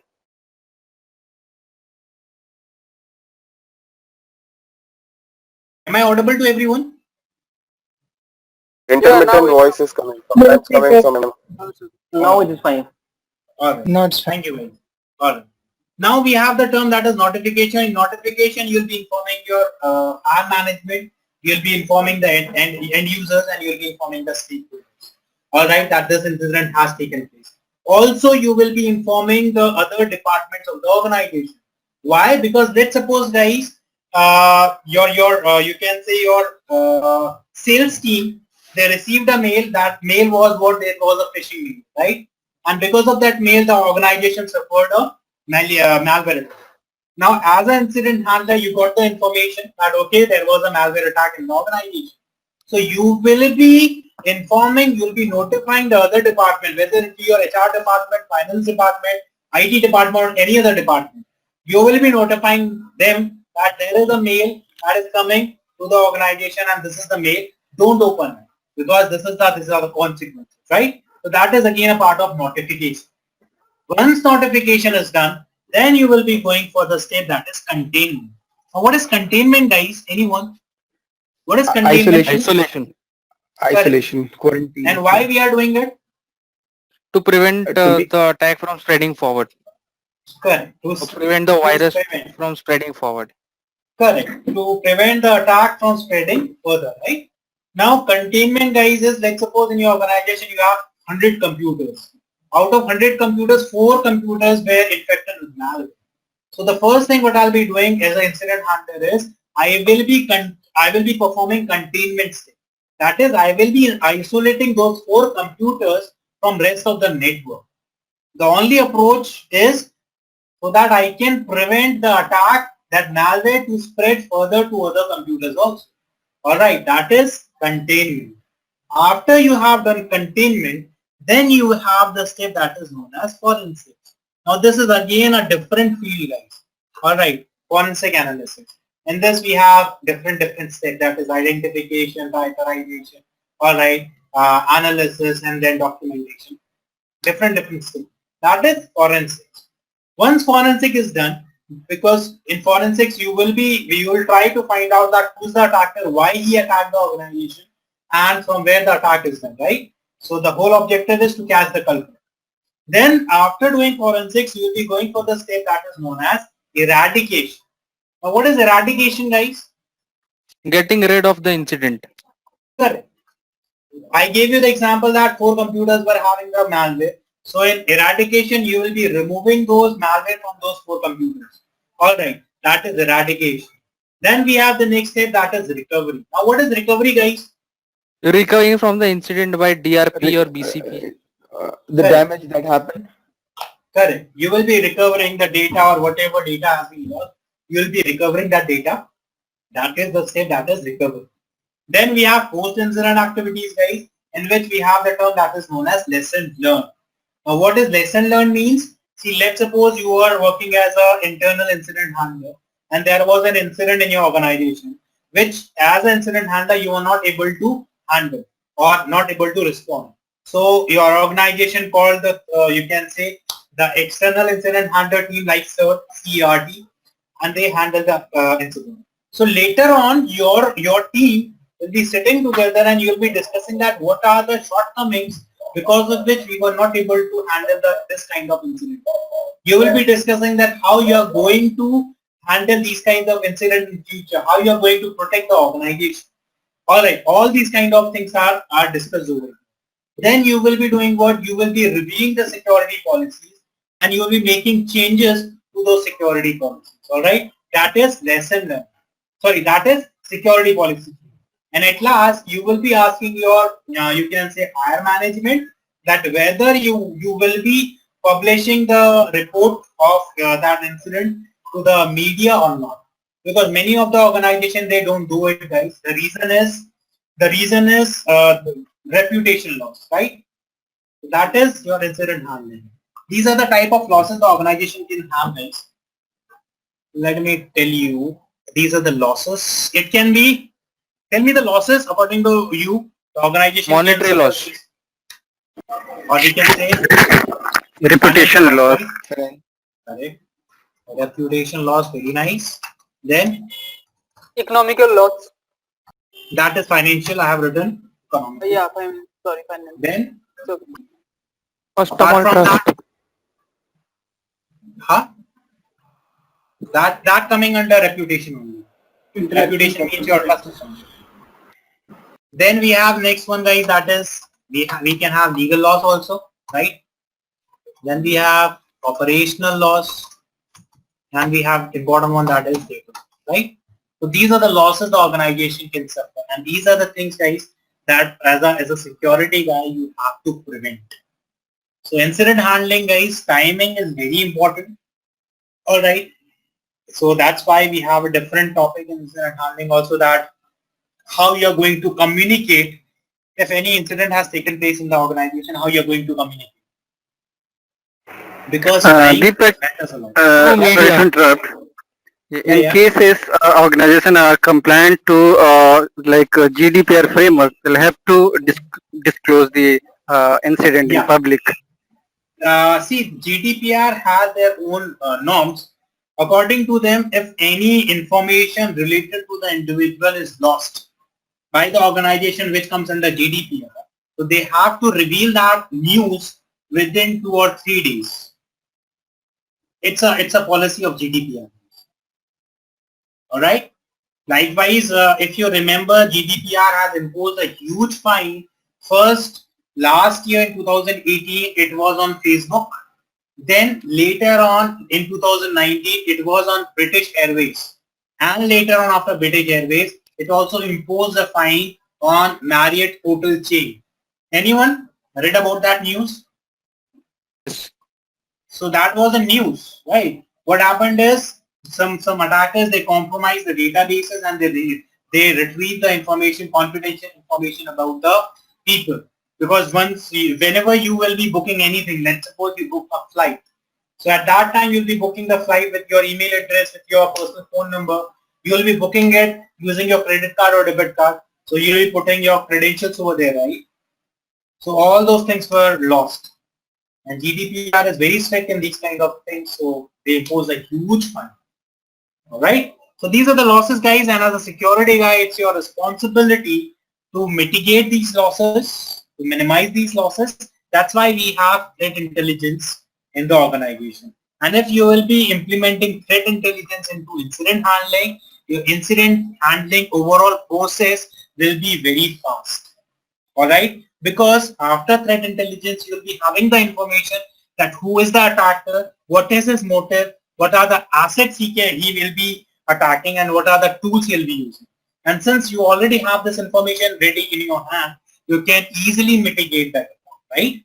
So that is your integrating incident you can say threat intelligence into incident handling. I hope I'm clear to everyone. Is it clear to everyone, guys? Yeah, yes or no? Yes. Then we have, guys, threat intelligence lifecycle. All right. So we have likewise we have vulnerability management lifecycle. We have risk management lifecycle. Similarly, your threat intelligence is also having a lifecycle. So I'm writing it over here. That is threat intelligence lifecycle. So the first step of threat intelligence lifecycle, guys, is, all right, that we have already discussed. That is planning and direction. Then we have collection. Then we have processing and exploitation. Then we have analysis and production. And at last we have dissemination of information, all right, and integration. So these are the steps of your threat intelligence. Now what Hello? is, yeah, go ahead. Yeah, sorry to interrupt. Yeah, go ahead. Will the threat advisories come under dissemination? I'll be explaining. Okay, right? sure. I'll be explaining.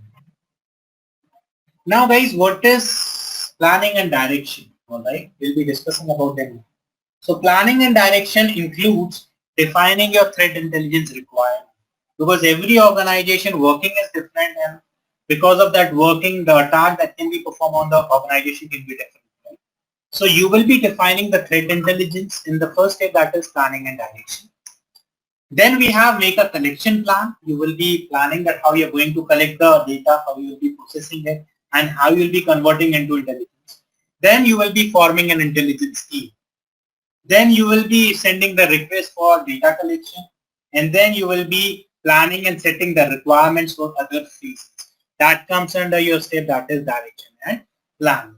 Then we have next, that is collection. It plays a very important role, guys. Collection plays a very important role, because in this step you will be collecting the data, and whatever the data you will be collecting, you will be processing it into information, and that only information will be analyzed and converted into intelligence. So if your data source is not correct or not legitimate, it means that your overall threat intelligence plan is of no use.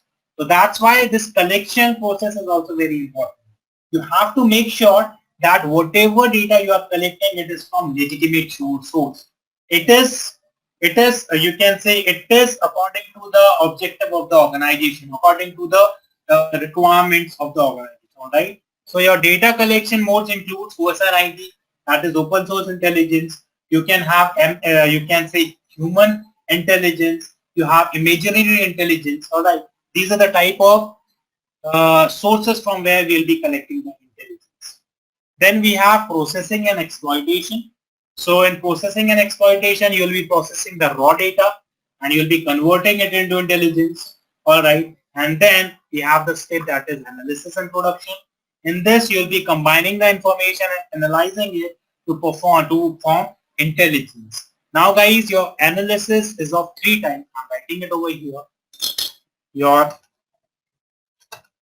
analysis of your intelligence is of 3 types. That is, it should be objective, it should be timely, it should be accurate, and it should be actionable. Alright. It should be objective, means the overall objective of the intelligence should be fulfilled, because of which you have threat intelligence requirement. It should be timely, it means you should get the intelligence in timely manner. It should be accurate, means to say that if you are saying that you are providing the intelligence about malware threats, so it should be about 2 malware threats, right? It should not be for any other threat. And it should be actionable, means you can readily use it and implement it in different teams, like SOC team, like risk management team, like incident handling, right?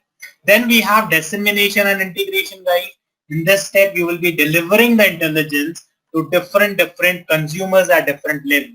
Likewise, you will be, you can say, delivering the intelligence for strategic committee, that is high level business strategies. For tactical committee, that is TTP. You will be disseminating it for operational, that is specific threats, and you will be disseminating for technical, that is high risk. All right. So this is what, guys, this is your threat intelligence life cycle. I hope I'm clear to everyone. Yes or no? Yes, Deepak. What does exploitation here mean in the third step? Vishal, can you please repeat your question? Yeah, I'm saying what does exploitation here means in the third step? Exploitation, where it is? The third step. Processing and exploitation.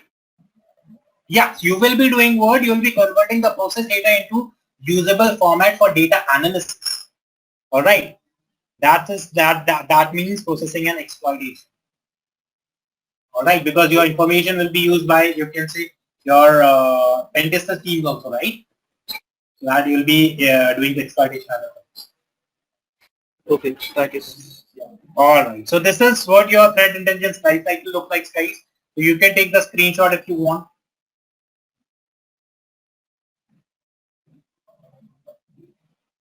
Done? Yeah. All right. Then we have, guys, that is next thing, that is we have different maturity models. We also call them threat intelligence maturity models. So if, for your information, let me write it over here. That is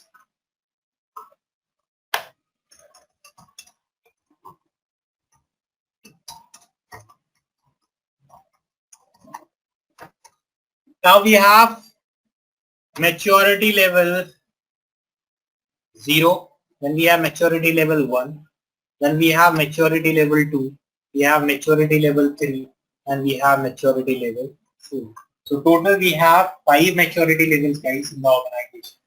Maturity level 0 means you are not having any threat intelligence program. You are going to start the threat intelligence program in your organization. And maturity level 4 means that you are having well-defined cyber threat intelligence program in the organization. Right? Is that clear? These are the different maturity levels of threat intelligence in the organization. I hope I am clear to everyone. Am I clear? Apart from that, guys, we have different frameworks for threat intelligence in the market. Now, we have a term that is known as framework, guys. What do you mean by framework? Can anyone define what is framework? Anyone? Set of rules. Okay. Anyone else who wants to add to this definition? What do you mean by framework? I'm just asking the definition, general definition of framework. What is it? Common structure. All right. We have different framework, right? NIST, ISO, COBIT, right? ITIL, different frameworks. So what do you mean by framework, guys? A Any basic idea? standard and structure. It's a good practice from all the standards. All right. Anyone Like else? policies, like policies. All right. Okay. See, guys, simple definition of framework is Control yeah, go ahead. and Go ahead. The framework define, guys, what to implement and how to implement that. That's the definition. All right. Framework defines what to implement and how to implement. Simple definition of your framework. So we have threat intelligence framework, guys, in the market. So I am giving you the definition over here. In your organization, you can implement any of these frameworks. So some example of framework includes, we have CrowdStrike,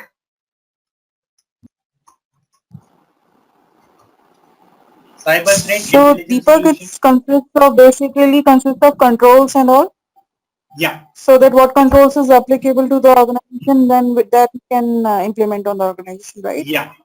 It will be helping the organization to anticipate that who can attack, all right, who can attack next, how they will be attacking, how the security guys will be focusing on prioritizing the resources, all right, all these kind of things are given over here. So we have CrowdStrike, guys, it's a very good framework. Apart from that, we have, yeah, thank you. Then So we Deepak, have is it incident response? Something related to incident response? It's threat intelligence framework, not incident response. We are talking about threat intelligence. See, I've given the definition heading over here, right? We will be implementing threat intelligence into incident handling. And since we have to implement it, that's why I gave you the information about incident handling. But right now we are talking about threat intelligence. And we are talking about threat intelligence frameworks. All right. Then we have norm shield, threat and vulnerability orchestration. Many of you, I hope, in your organization, guys, you guys are using these. One of these you'll be using definitely. If your organization is having threat intelligence team, then obviously you guys will be using. Apart from that, we have MISP. This is again a framework. Yeah, these are different, you can say framework. Many of them are open source. Yeah, they are open source. Open source, yeah, for sure. Yeah. This one is open source, MISP is open source, this TC Complete is open source, alright. So these are what? These are different framework types. Out of these, you can... Yeah, go ahead. Are you going to upload this video on YouTube as usual? Yeah, will be uploaded. Okay, sure, thanks. So when you'll upload? I guess after 2-3 days of the webinar, the video will be uploaded. Until how much time it would be there on YouTube? The same time, 6 hours. No, till how much time it would be there on YouTube? Would it be forever? Actually, we have a channel with the name InfosecTrain. So if you'll be searching for the videos from last 1 year, you'll be getting all the videos of all the webinars and other things that we have, you can say, done over the internet. So you will be finding the videos. It's always there. All right. Okay, thank you, Deepak. Thank you. Then we have next, guys, that is this is your frameworks that we have in the market, all right, and these are the frameworks that you can use to implement threat intelligence in your organization. So you can do one thing, guys, you can take the screenshot, and after this screenshot we'll be doing what? We'll be going ahead and we'll be taking a quick break, and after the break we'll be coming back and we'll be moving ahead, right? Deepak, I have a question. Yeah, go ahead, Abhishek. So this threat is this threat intelligence is correlated It with digital transformation or data science related things, like we are Yeah, doing intelligence analysis and some other things as well. it is included in that part. See, we are doing that data analysis and other things, right? That is a part of threat intelligence. Because later on you'll be converting that information, you analyzing, and you'll be creating intelligence from it, right? That's Can I add something to that? yeah. Then go ahead. We are using this threat intelligence information with risk management along with other sources in UEBA and machine learning to get better result and to take Correct. like quick action. That's correct. Correct. Yeah. That's correct. I guess after this webinar, guys, after I guess 1 day, 2 days, we have another webinar on, I'm forgetting the name. I'll be telling you the name later on. So that is again important webinar because whatever things you'll be learning. Data science. Yeah, data science, correct. So that data science webinar will be helping you. In that you'll be learning that how you will be utilizing those things. Using those things you will be generating this. So everything in cybersecurity is interrelated. If I am performing threat intelligence, it's not like that. It will not be used in other departments. We will be using the threat intelligence in other departments like incident handling, vulnerability assessment, your risk management, you can say SOC department. So everything is interlinked, right? So let's take a break, guys. If you want, you can take the screenshot of this, and if you want, you can take the screenshot for this also. And after this, we'll be having a break.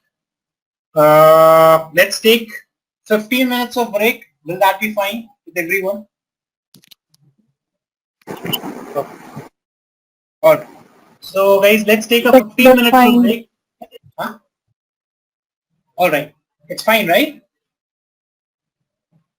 30 minutes? 15 minutes. 15. Now guys, after the break, see what we'll be discussing is, after the break, we'll be discussing a very important term that is known as Pyramid of Pain. We'll be discussing about cyber kill chain. We'll be discussing about APTs, that is Advanced Persistent Threats. And also I'll be telling you something related to Mitre Attacks. Alright, we'll be discussing about these threat maps, alright, all these threat maps. So this will be discussing after the break, so don't leave your meeting. We are just going for a break, a quick break, alright? So let's meet after the break, guys, after 15 minutes, and then we'll be back. Thank you.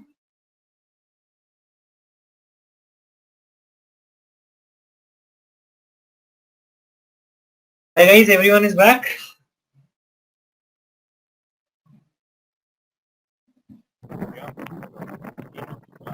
Yes, Deepak.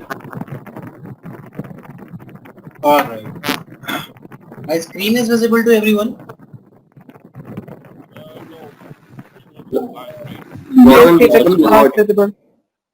Alright.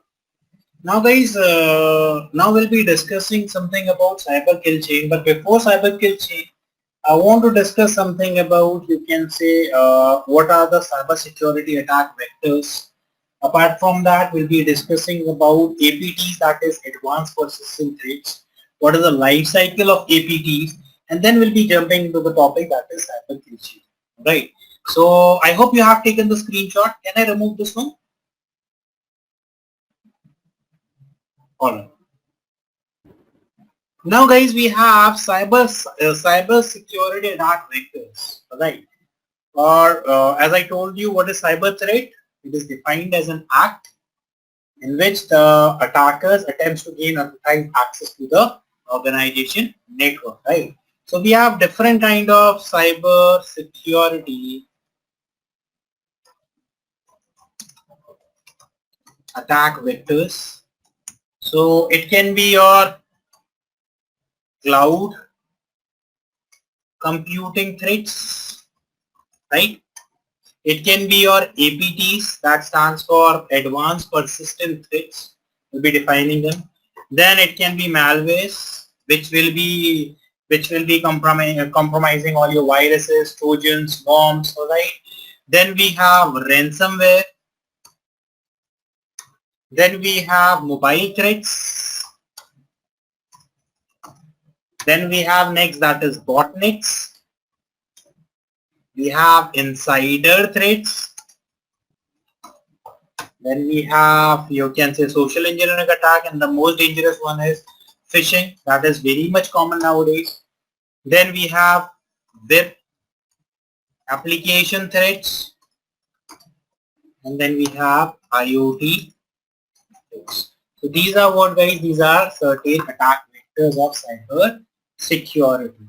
Alright. Then we have something that is known as threat, intent, capability, and opportunity triad.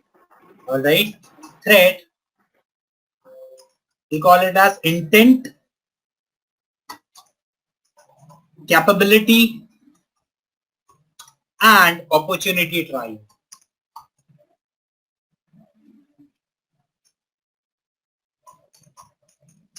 Now, what do you mean by intent, capability, and opportunity? What is intent?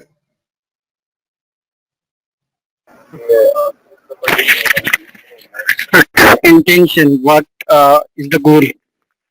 Correct. What is the goal behind targeting the organization? See, guys, it's not like a hacker is sitting and he will start hacking the organization, right? Because behind every hack, there is always a hack value. All right, goal. All right. Then we have the capability. What is capability, guys? Your capability, I'm writing it over here. All right. We have intent. That is your goal. Then we have capability. Capability includes your TTP. That is tactics, techniques, and procedures. All right. That the attacker will be using to target the organization. And then we have opportunity. Now, what do you mean by opportunity, guys? It means the presence of the vulnerability, right, that you will be exploiting. Is it clear? Is it clear, guys? So whenever you will be doing cyber security, cyber threat intelligence analysis, you will be looking for these three things, that is intent, capability, and opportunity. You will be looking for the goal, that what kind of attackers can attack your organization. Then you will be checking their tactics, techniques, and procedures. And then you will be looking for the vulnerabilities that are present inside the organization. All right. So that is how your cyber threat intelligence analysis is performed. I hope I'm clear to everyone. Is it clear, guys?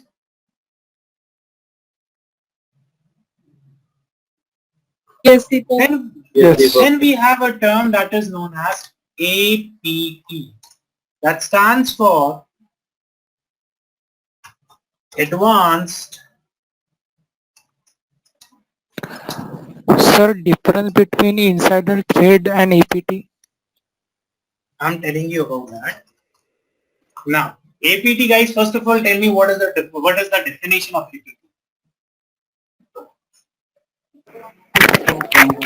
A trade which is having capability or intention to stay for longer. Okay. What is the intent? What is the intent? Like to trade to steal the data or information. The intent. See, now we'll be talking about in the background. Guys, please mute yourself. It's a request, guys. Please mute yourself because others are also having problem. And in the recording also it will be there. Later on when you'll be watching the recording, at that time also it will be not clear. That's now, guys, we'll be talking about intent, capability, and opportunity over here, or APT. Now, APT stands for Advanced Persistent Threats, and these are the type of network attacks where the attacker will be doing what? Will be gaining unauthorized access to the target network. And he always try to remain undetected over there for a longer period of time. The intent, the goal is to obtain sensitive information. He will not be doing any kind of data deletion or data tampering. He will be there, all right, undetected, just to obtain the sensitive information about the organization. All right, that is your APT, that is Advanced Persistent Threat. Is it clear? Now your malicious insider can be an APT, guys. Alright, likewise we have spies, ISI spies, Russian spies, American spies, right? They also, you can, not in technical language, but you can call them as APTs, right? Because they come to a certain nation to gather the information, and their whole objective is to be undetected, right? Is it or not? So that is what, that is an example of APT. So your information that an APT can obtain, it can include your classified information, your classified documents, your credentials, your personal information or employees information, your network information, your transaction information, credit card information, your, you can say, patents information or new release information, or your control system access information. These are the information that an APT can obtain. All right. Then we have next, guys, that is the life cycle of APT.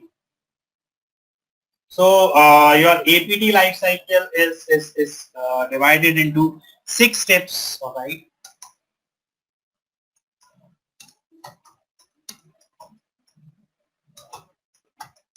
That is, first is preparation.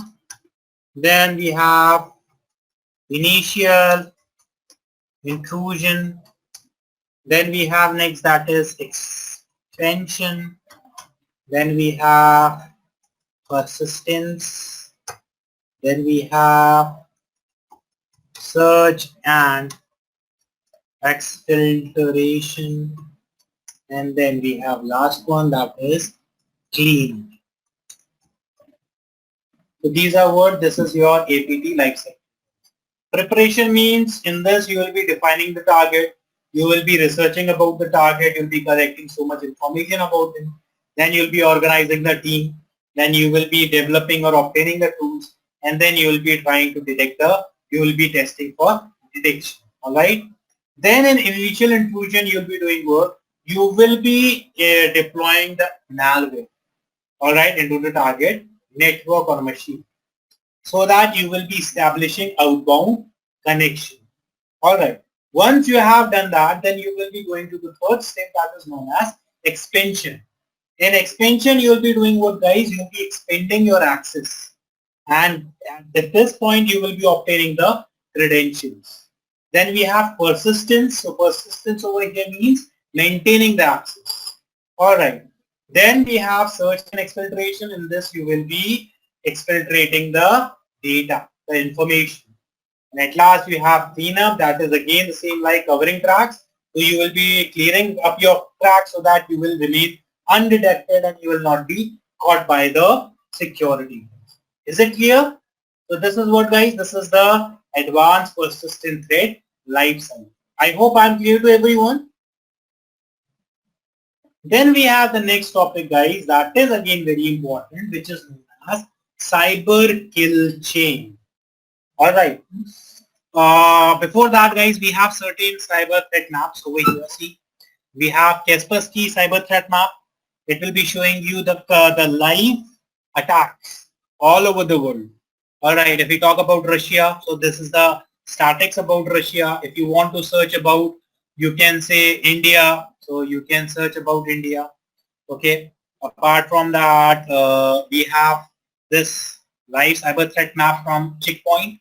It is showing you the attacks. Alright. See, it's showing you the live attacks. Okay. And we have another one, that is threat map by Looking Glass. This is again what? This is again your threat map. It's showing you the botnets all over the world. Alright. So this is what, guys, this is. Yeah, go ahead. Deep, I have done code reviews for all of these threat maps, and I have found that those scripts are running at the back end. These all are not live threads or the data sources which is coming from their devices. Okay. So this is just a script, nothing else. This one, this threat maps, but they claim to be live, I guess. They are repeating it at certain interval. The code is repeating itself. All right. So guys, if you want to look for the type of attacks, what kind of attacks, see malware attacks, phishing attack, and exploits. So this is the map they are showing you over here, the whole world map. For different organizations, for different, like for Looking Glass, it's shown over here. For Kaspersky, they are showing it something like this. For you can say Checkpoint, they are showing it something like this, right? So this is the threat map. If you want, you can just note down the website name, and later on you can have a look about it. Also, guys, see whatever information till now I have shared with you related to the news related to cybersecurity. We have a very good platform. Likewise, we have the newspaper like Times of India, Hindustan Times, right? Reading which you get the information about the world, what's happening. The same way we have different cybersecurity websites in which every day they publish so many information, news related to cybersecurity. So the best one is, according to me, is the Hackers News. In this, you will be getting the latest news related to cybersecurity. Cyber attacks, vulnerabilities, malwares. It is divided into the following categories, and over here you'll be getting the information. Every day they are going to update it. Alright, see, all these news are related to 10th June, that is today. Alright, if you'll be clicking over here, you'll be getting, you can say, the information about it. Alright, see, the complete information about it, how it is done, what is happening, everything over here. Alright, so it's a very good platform. If you want, you can just open this website, enroll yourself or register yourself, and you are good to go. I hope I'm clear to everyone. I have shared it in the chat box, guys. Yeah, I have shared it in the chat box. You can check it. Is it visible in the chat box to everyone? You can copy it. No, I can't see. It's not Where is available. that? I can't see that. No. Okay, let me check. Leave, you need to enable the chat box. Yeah. Actually, I have already enabled. That's why. Let me again check.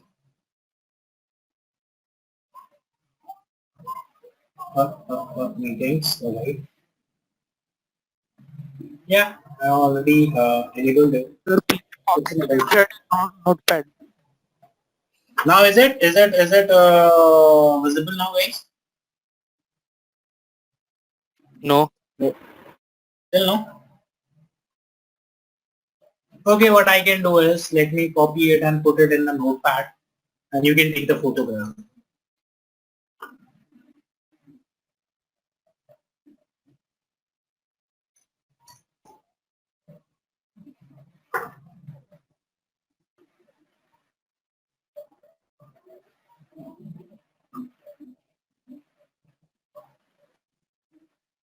Okay.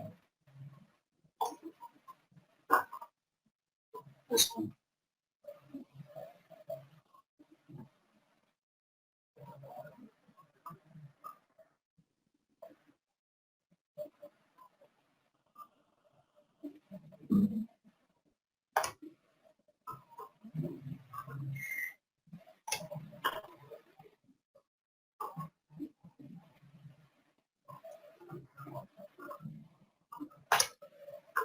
Also, we have this website, guys, that is the Hackers News. So try to enroll to this website, because using it you'll be getting the latest updates related to cybersecurity. If you want, guys, you can take the screenshot of these links. Done? Can I remove it? Okay. No, we can just see. We can see now. Okay.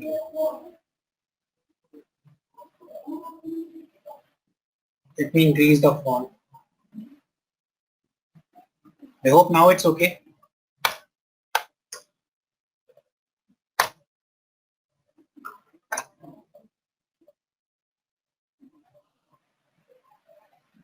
Done?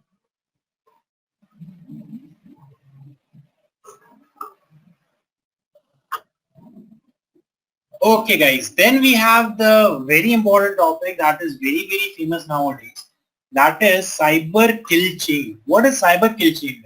Have you taken the screenshot for this one also? No. Yes. Please take it if you want.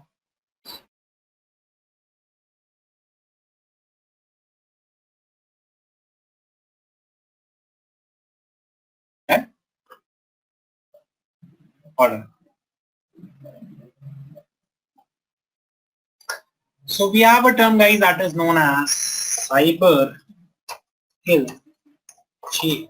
Now what is it? What do you mean by cyber kill chain? Like phases of hacking, Trace the stages of cyber attack. Alright. I mean, the process of cyber attack from reconnaissance to the attack.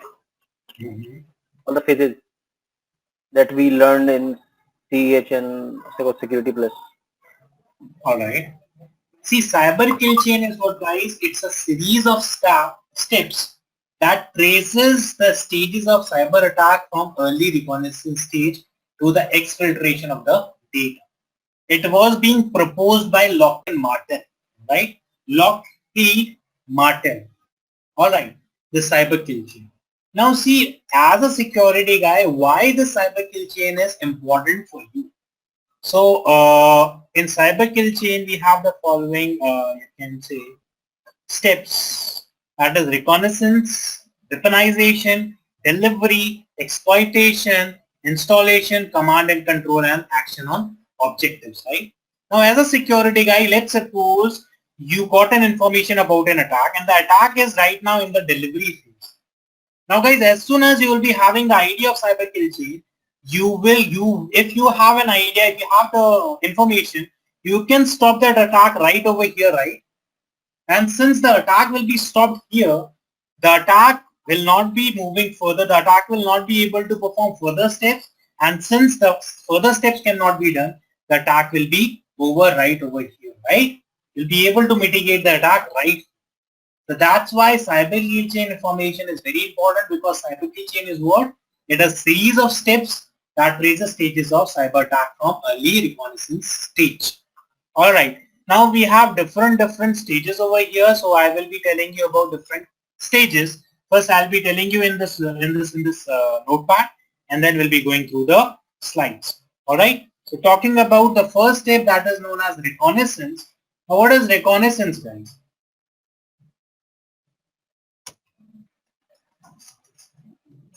Information gathering. Getting information. Information. Correct. We have the first step, that is reconnaissance. Then we have second one, that is weaponization. Then we have next step, that is delivery. I'll be defining all of them. Then we have exploitation. Then we have installation. Then we have command and control. And then we have actionable objectives. That is, whatever your objective is, actions on objectives. So this is what, guys, these are the steps of your cyber kill chain. Now what is reconnaissance? Reconnaissance means you will be gathering the data, the target, right?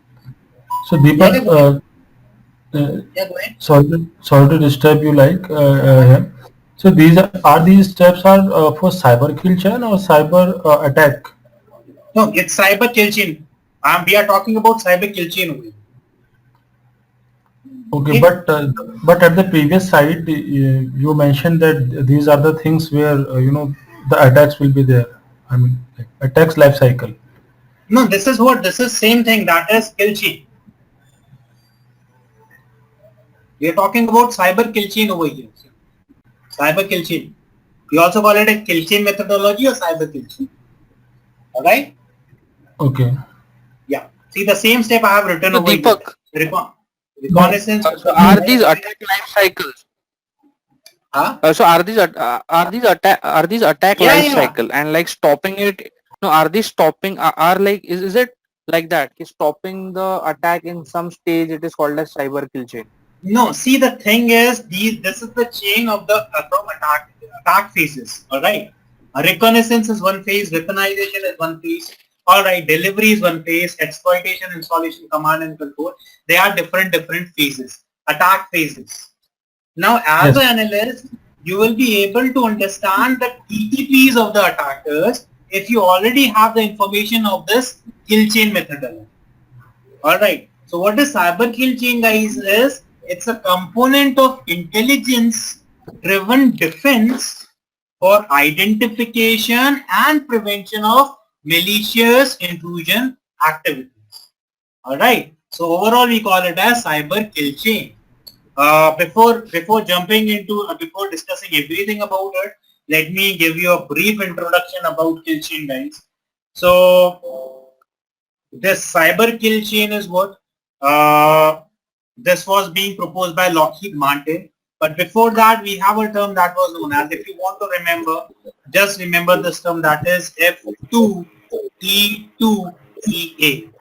All right, which stands for find, fix, track, target, engage, and assess. All right, it's what? It's a military kill chain model. F2T2EA. All right, it's a military kill chain model. After that, we have this 4 Fs. All right, after that, we have a term that is 4 Fs. All right, which stands for find the enemy, fix the enemy, fight the enemy, and finish the enemy. All right, these are the 4 terms that is used in military. Later on, Lockheed Martin did what? He upgraded that and he introduced this kill chain into your cyber security, and that's why we call it as cyber kill chain. All right, I hope I'm clear to everyone. Is it clear? Yeah. All right. Yes, yes, it is clear, but I personally believe that these should not be cyber kill chain life cycle. It could be only the attack life cycle, because as per the definition and as per the explanation by you, cyber kill chain is the methodology to protect or detect whatever at any stage.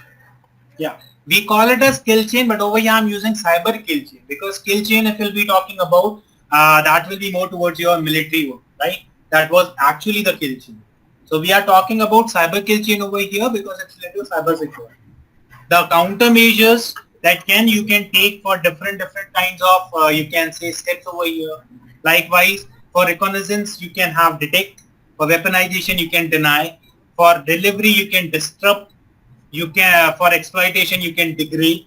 For deceive, for installation, you can deceive. And for command and control and action objectives, you can control.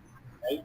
So these are defenses course of action that can be taken against the phases. All right. Yes. Okay. Yeah. Now we will be talking about reconnaissance, guys. Now, what is reconnaissance? As you told, all of you told, reconnaissance means gathering the data on the target to get its vulnerabilities. All right. Once the reconnaissance step is done, then we have the next step that is known as weaponization. What is weaponization, guys? Weaponization means you will be creating a malicious payload that you will be delivering to exploit a payload in the target organization. All right, that is what? That is the step weaponization. Then we have the next step, that is delivery. What is delivery, guys? In this, you will be sending the weaponized bundle to the victim machine, either using emails or performing baiting attack. Do you know what is baiting attack, guys? Baiting attack. Any one of you? Yes, to keep a bait. All right. And what we use generally to give the bait? Basically pen drive, Emails, which links. is malicious. Malicious pen drives, malicious So links. the pen drive which Malicious is emails. virus, and if a person, Yeah. See, the thing is, baiting is generally related. Yeah. Baiting is generally related to your, you can say, physical drives like pen drive, USB drives. So as an attacker, what I'll be doing, guys, is in my 64 gig or 128 gig pen drive or a 1 TB hard disk, I'll do what? I'll simply put a malicious script. All right.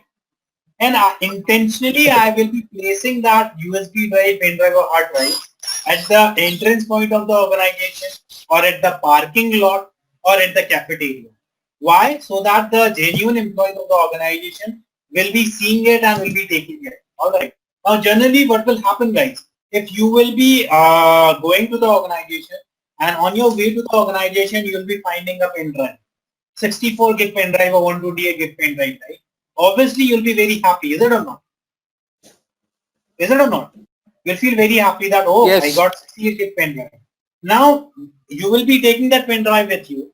Now, where you will be checking the content, because second thing that will be coming to your mind is what can be there inside the pen drive. Now, since you are inside the organization, so you will be using the devices of the organization, and as soon as you'll be installing that drive into your computer, what happens is, guys, we have a utility that is known as auto run. So that auto run will be executing that malicious code inside the pen drive without opening it actually. And as soon as the code will be executed, I as a hacker will be getting the access of those machines. So this is what, guys, this is your big thing. Alright. Then we have next one, that is exploitation. So in exploitation step, guys, you will be exploiting a vulnerability by executing the code on the victim system machine, right? That is exploitation. Then we have next step, that is installation. So in installation, you'll be doing what? You'll be installing the malware on the target system. Alright. So that you'll be having what? You will be maintaining the access, and also you will be having the access whenever you want in future. Then we have the step that is command and control. So you will be doing what, guys? You'll be creating a command and control channel to communicate and pass data back and forth. That is command and control. Collection of botnet is called command and control that I told you in the beginning. And at last we have actions on objectives. So what does it mean? In this you'll be performing actions to achieve intended objectives or goals. That is your cyber kill chain methodology. Alright? I hope it's clear to everyone. Yes or no, guys? Okay. Then we have next, guys, that is, we discussed about the three things that we were discussing from the beginning, that when we have started the webinar. That is TTPs.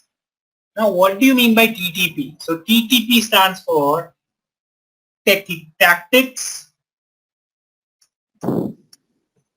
Sir, 4F means what? 4F, I told you 4F means find the enemy, alright, kill the enemy, those kind of things. It's a military term. Alright, let me explain you again. 4F means find the enemy, fix the enemy, fight the enemy, and finish the enemy. Alright, because your kill chain model was being proposed by military. It's called military kill chain. So that's why. What was the third F? Let me write it, okay? Let me write it, guys. It's find the enemy. Then we have fix the enemy. Then we have fight the enemy. Then we have finish the enemy. This is what your 4F. Can you give the example of fight the enemy? Yeah, find the enemy means you will be locating the enemy. Likewise, you are doing what Fix nowadays? China. Yeah, fix the enemy means pin them down with suppressing fire. That is fix the enemy. All right. Sorry? That by some, you can say you will be putting them down by firing on them. Likewise, our military guys do at the LOC. Every day there is a firing going on, right? That is to suppress. Okay, so that would be fight the enemy, right? No, that is fix the enemy. Fight the enemy means engaging the enemy in combat. All right. It means that you are in real fight. Likewise, the war of 71 or 69. That is what fight the enemy means. Finish the enemy means eliminate all the enemy. That is finish the enemy. Okay. So that is the 4F. This is a military term, guys. All right. So this was used during your World War II. 4Fs. Then we were discussing about TTP. So we have tactics, we have techniques, and we have procedures, right? So we are going to talk about it, guys. We have tactics, we have techniques, and we have procedures. Now, what do you mean by tactics, guys? Anyone? what does tactics means over here? Strategy. It's again very important.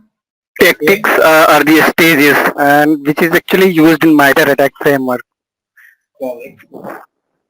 And techniques is actually method or the tools or the commands which is used against any stage, and then procedure how to do it in detail. Correct. Now guys, why tactics is important? First of all, tactic is what guys? Tactics are the guidelines that describes the way an attacker performs the attack. That is your tactics. Alright, from the beginning till end, whatever steps the attacker is performing, he'll be performing in certain way, right? That is your tactic.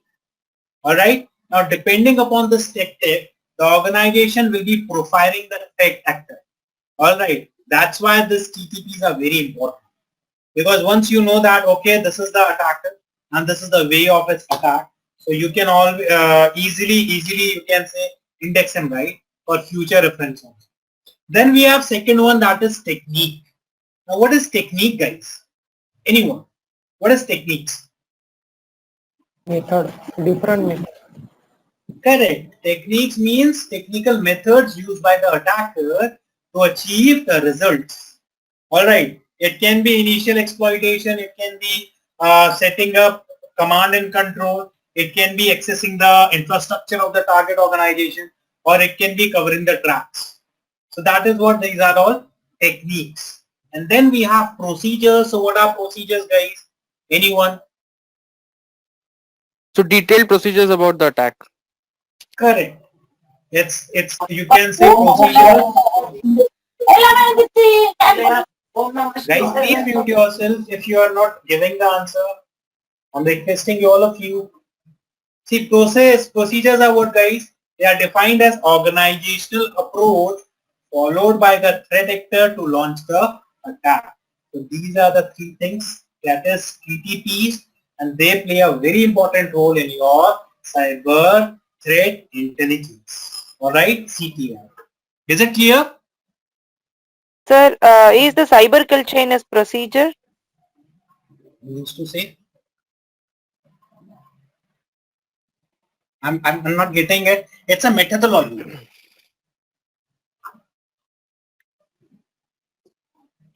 Okay. Hello? Am I audible? Hello? Yes, sir. Actually, I'm not getting it. Will the cyber kill chain will come under technique or procedure? You can say it will be coming under the procedure because it is what is the organizational approach. Alright, that's how the attack will be performed. So your cyber kill chain, see, we have different steps, right? It's an organizational approach. That will be coming under procedure. Right? Procedure. Okay. One more doubt, sir. In delivery, you were telling about two, no? Phishing and another attack. Like using the. See, delivery means. Delivery means is anyhow I have to transfer the payload that I have created into your machine. Now the method can be anything. I can deliver it using your phishing names. I can deliver it using social engineering. I can deliver it using baiting attack. I can deliver it by sending. Baiting. Yeah. Baiting. Yeah, it's baiting. Let me write it over here. It's baiting. Okay, it's a new term for me. That's why. Yeah, baiting attack. All right. Okay, thank you. So the method can be anything. I can ask you to go to a malicious website. So as soon as you'll be visiting a malicious website, a malware will be downloading into your system, right? That is again a method. Or if I will be allowing file sharing permission in my system, that is again a method. All right. Or I will be sharing some kind of content with you. That is again a method. So the method can be anything. The whole objective is to deliver the whatever payload you have to use. All right. Okay, sir. Thank you, sir. Cleared. Thank you. Now we have indicators of compromise, guys. In the morning, in the beginning of the course, I asked you, and all of you gave the example. So indicators of compromise are what, guys? IOCs are the clues, artifacts, or pieces of forensic data that are found on a network or operating system. All right, that will be you can say indicating a malicious activity or intrusion into the organizational network. So your IOCs plays a very important role in generating threat intelligence. Very important role. All right. So IOCs are very important. Why? Because it helps security analysts in detecting the data breaches. It helps the security analyst in knowing what happened. Then it helps improve response time. All right, as well as upgrade the detection rate. And it also helps the analyst to find the answers of the question like, does the file consist of malicious content? How did the network get infected? What is the history of the specific IP address? Is the network organizational network compromised or not? All these things question can be answered once you have IOCs with you. All right. So depending upon the IOCs, guys, we have different categories of IOCs. All right. We can have email indicators. We have email IOCs. We have network IOCs. All right. We have host-based IOCs. All right. So these are the type of IOCs. What is host, guys? What do you mean by host? I have written a term host over here. What do you mean by host? Endpoint. Right. Operating system can be a host. Any machine having an IP address is known as a host. All right. Always remember. All right. So host-based indicators are also helpful for creating cyber threat intelligence. Is it clear?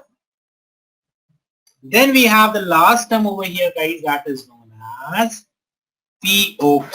Deepak, sorry to interrupt you. If the host is something that is hosting something. Host is something, guys, which is having an IP address. Any machine having an IP address is good. So the client could be, say, as a client machine could be, say, as a host? Yeah, because client is that machine is having an IP address, right? That would be any machine. See, any machine having an IP address is known as host. Sir, can mobile also be host? Yeah. That any machine connected to the also be internet. a host. See, any machine having an IP address, guys, and since machine is having an IP address, it will be connected, right? So any machines connected in intranet also can be host. Intranet, yeah, that will be an host. One person said that that endpoints, right? That is again a host machines. All right. Then we have next, guys, POP, that stands for Pyramid of Pain. Now, what do you understand by POP, guys? Anyone? Have you heard this term before? POP, that is Pyramid of Pain. Nope. This one. No. This is known as your Pyramid of Pain. If you want to take the screenshot, you can take it. This is your Pyramid of Pain. See, Pyramid of Pain is what, guys? This Pyramid of Pain represents the type of indicators that the analyst must look out to detect the activities of an attacker. All right. See, these are the artifacts, right? Hash values, IP addresses, domain names, network artifacts, tools, TTPs. Is it or not? These are the indicators, right? So Pyramid of Pain represents all the you can say indicators that the analyst will be looking to detect the activities of the analyst. Now you will be seeing, guys, as this pyramid is going up, it's becoming tough. All right, that's why your Pyramid of Pain for an analyst, it takes a lot of time and lots of efforts to detect the TTPs of an attack. Let's suppose there is an attack which has already been performed in your organization. What you can do in that case? You're working on a computer, all right, the computer got infected. All right, it has already been infected with malware. Now what you can do? How you'll be finding it out? So we need to isolate the system. Correct. Then privilege escalation. Privilege escalation, all right. No, I'm saying you are working in an organization, and as an attacker, I attack your organization and I installed a malware over there. None of your security devices were able to catch it. I bypassed all of your security devices. All right. Now I have done the malware attack on your organization. All right. Now how you will be you can say analyzing or detecting it, right? So that is what that is the difficult one, that is TTP. Because guys, hash value, if you are getting the hash values of any you can say any malware or any virus, or you can say anything, at that time you can always compare the hash values in various platforms, like we have Virus Total. Any one of you who has used Virus Total, guys? I hope all of you have used it, right? Yes or no? Yes. Yes. See, Virus Total, in Virus Total you can do what, guys? In Virus Total, you can simply mention, let me write it over. You can match the hash of the Correct. virus. It's your Virus Total, guys. Please, if you want, you can note down this website, because it's a very important platform. Because in future, if you'll be getting any file, any link, any IP address, any hash, all right, always copy that thing and paste it over here. And as soon as we'll be doing it, this Virus Total will be giving you the information that whatever that file, URL, IP address, or hash value you have pasted, you are searching for, is it malicious or not? All right. So this hash values over here, you can do what? It's very easy, right? To get the hash values and compare it. Then you can easily find out the IP address to get the attacker's information. Domain names, again, it's very simple to get the information. But network artifacts, it's bit difficult. Likewise, if the attacker is using Tor browser, or he's using VPN tunnels, at that time it's very difficult for you to find out the real attacker, is it or not? So that's why it's annoying. Yeah. Then we have tools. If you are using, you can say various tools.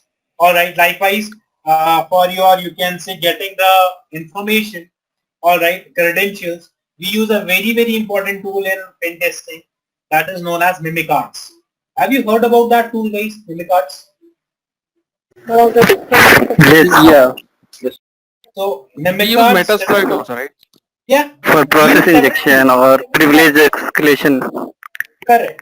You can use cross-site scripting. You can use you can say skill injections. You can say Mimicards. You can use Hydra. You can say your Metasploit framework. All of these tools, right? Now let's suppose I grab the credentials of your organization. Now it's very challenging for you to define that what kind of tools were used, because your logs, even the logs cannot define that what was the tool that was used, all right, to retrieve the information. It will be just showing you that this is the IP address, this is the information that has been retrieved in the logs. But it will be very difficult for you to determine that which tool is used. That's why it's written over here, challenging. And at last we have TTPs, guys. It's very tough to find out the techniques, you can say, and procedures that is being used by the attackers, all right, to do the attack. All right, that's why this is known as Pyramid of Pain. As you will be moving up, the job as a security guy will be becoming tough. All right, is it clear? And once you will be getting the information, go ahead. Deepak, one just query related to TTP is like tactic and technique seems like two sides of the same coin. You can say that. See, what is technique? Technique is the guidelines. All right, that will be defining an attacker. Let's suppose you are an attacker. But guidelines are not mandatory, so guidelines are not being followed any time.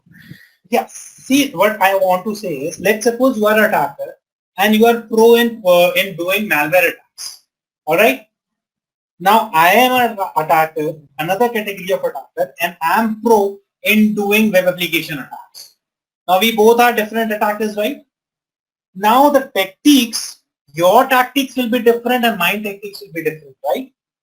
Now from organization point of view, the tactics will be used to profile the threat actor. That is, using these techniques, the organization will be having the profile of you. That this is the attacker, he is having this attack methods, these procedures, these techniques. and he is the attacker who always do malware attacks. They will be having a profile of mine. All right. Is it clear? I hope it's clear now. Yeah. Thank you. Okay. Yeah. This is what techniques means. Techniques means what kind of tools and technical methods you are using. All right. That is techniques.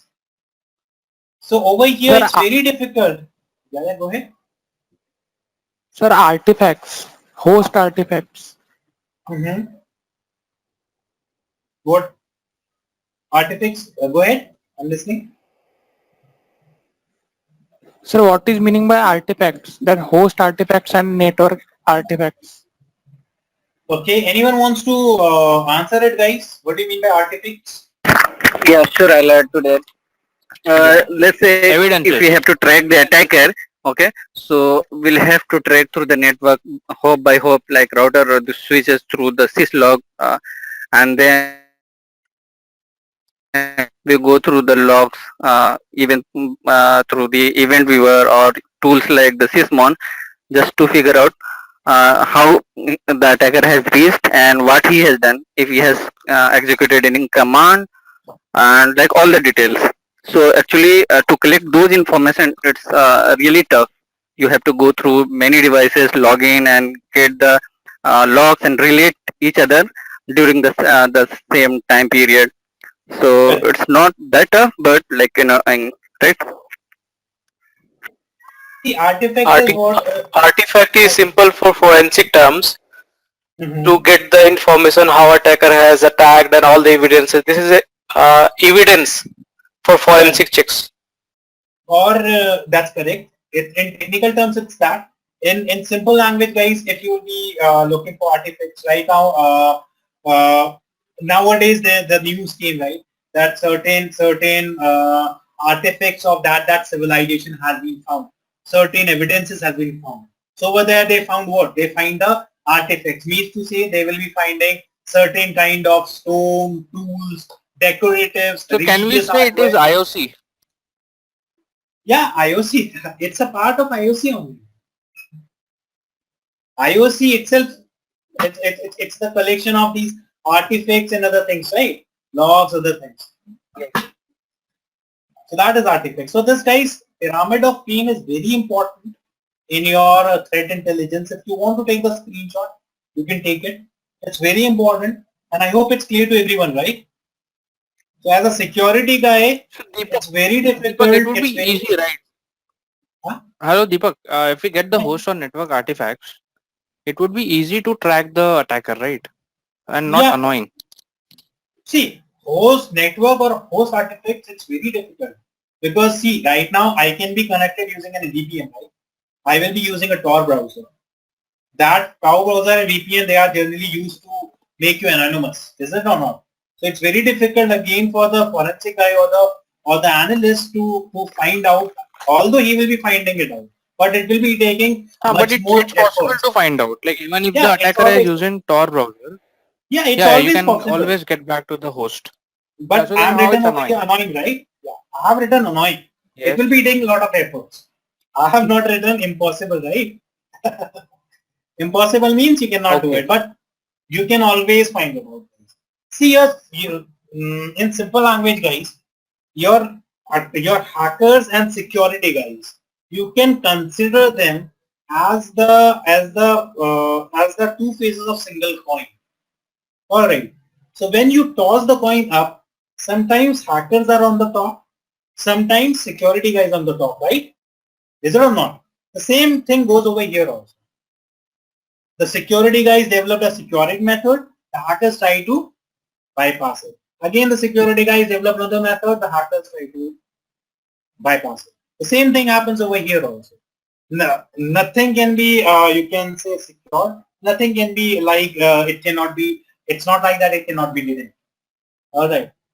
So this is what your, you can say pyramid of pain describes. All right. Is it clear, guys, to everyone? Yes, Deepak. All right. Now, guys, depending upon this TTP, see, I have written over here tough. Now, what do you mean by tough? So for this TTPs, guys, we have in 2015 May, all right, May 2015, this particular organization was developed that is known as Mitre. All right. So this is the organization that will be defining these TTPs. And let me explain you it first, and then I'll be telling you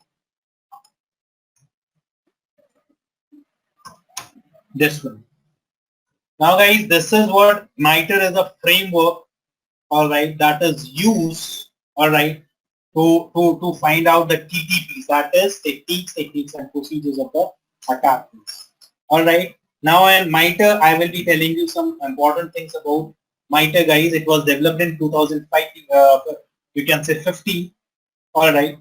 And this attack over here, if you want to note it down, you can note down the, you can say the full form of attack, guys.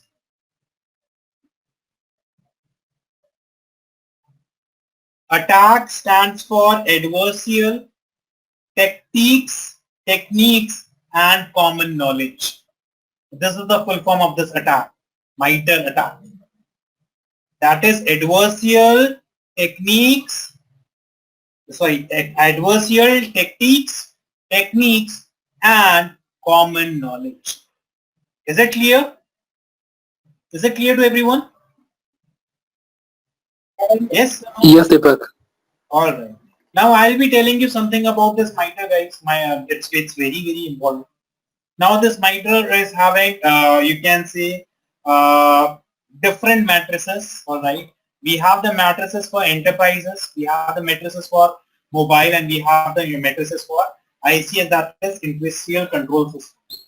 But the basic one, the most important one, the most used one is your enterprise matrix. This one.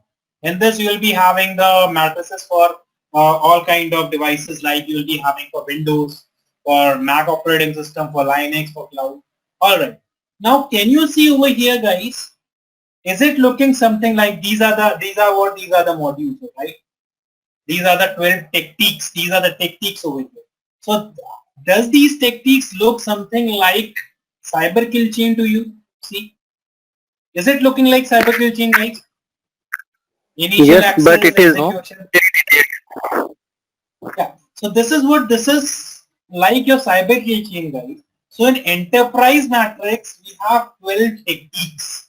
These are your techniques: 1, 2, 3, 4, 5, 6, 7, 8, 9, 10, 11, and 12. All right. Is it clear? And what does it means, guys, is it means that in this you have different kind of TTPs. For TTPs in Mitre, you have IDs. All right.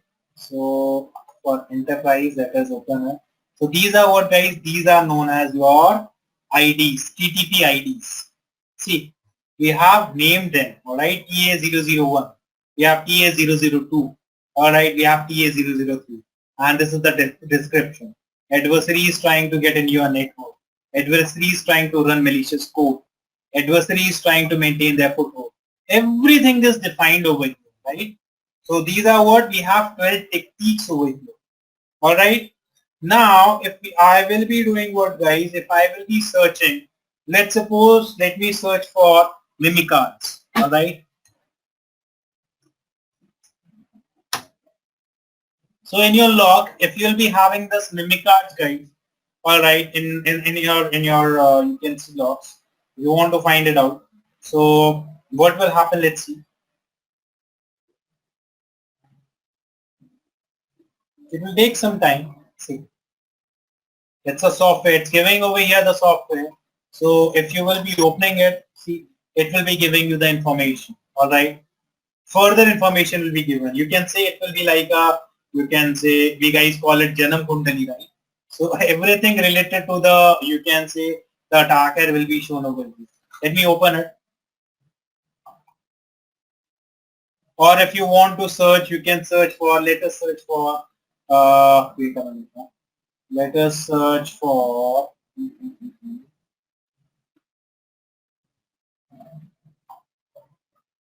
See, this is what it's given over here. See, domain enterprise. This is the ID I have shown you, and this is the complete information about it. See, complete information over here. All right. Let us search for. Let's suppose. Let me search for Windows. In Windows, let me search for.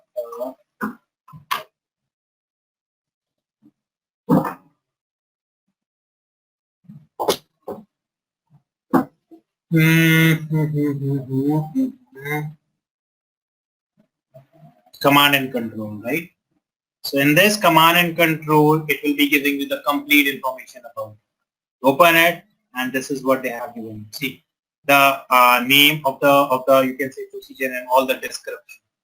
All right, guys. So this is your Mitre, and right now in the organization, it's becoming very famous. Last time I was there in KPMG. I have given this Mitre, you can say training for 2 days. All right. So in that organization, some more trainings are being lined up. All right, for this attack. And in our organization in InfosecTrain, guys, we have you can see introduce this Mitre attack course. Let me show it to you. This is the course. This one, see. This is the course that we have developed, guys. Okay, complete course outline. You'll be getting it from the website. All right, it's 24 hours course. That is 2 days course. Who is it for? It's for blue teaming, security analysts, and SOC guys. All right, what is the eligibility criteria? So you should be having basic attack defense knowledge. All right, for going for this course. And training can be online, it can be on-site. And right now, these kind of courses are very, very famous in the market. Why? Because Mitre is a framework that you can install in your ongoing organization premises, guys. All right. What you have to do is, see, simply you have to do what? You will be doing, okay. You will be doing what? We have an attack navigator over here. It is what it will be giving you the complete information. All right.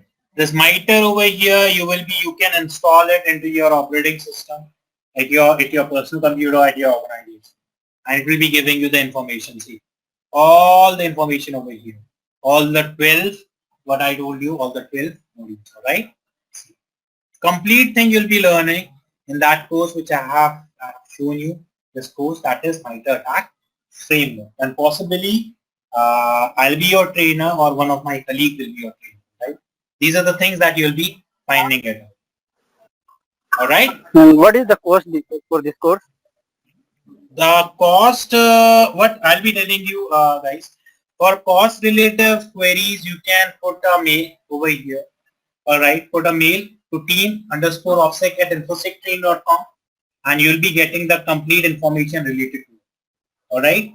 Apart from that, guys, today itself we have launched one more course with the name CTF. All right, this one, CTF.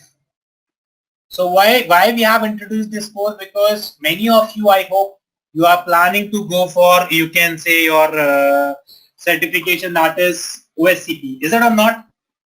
Is anyone over here in the training preparing for OSCP, guys? Yes. Okay. So this is what, guys, this is CTF is an offensive course that we have developed. All right. More than 100 labs we have introduced in this course, so that you will be having a idea that how the attack, how the pen testing is done. All right, because in your OSCP examination, you'll be getting that kind of questions, right? So this is the outline that you'll be learning.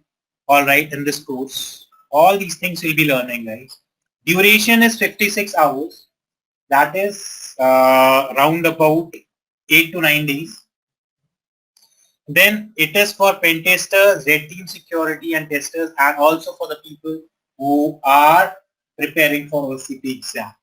All right. The eligibility criteria is the candidates must have basic knowledge of attacks, and the training option is online and on-site. Both the ways it's going to happen.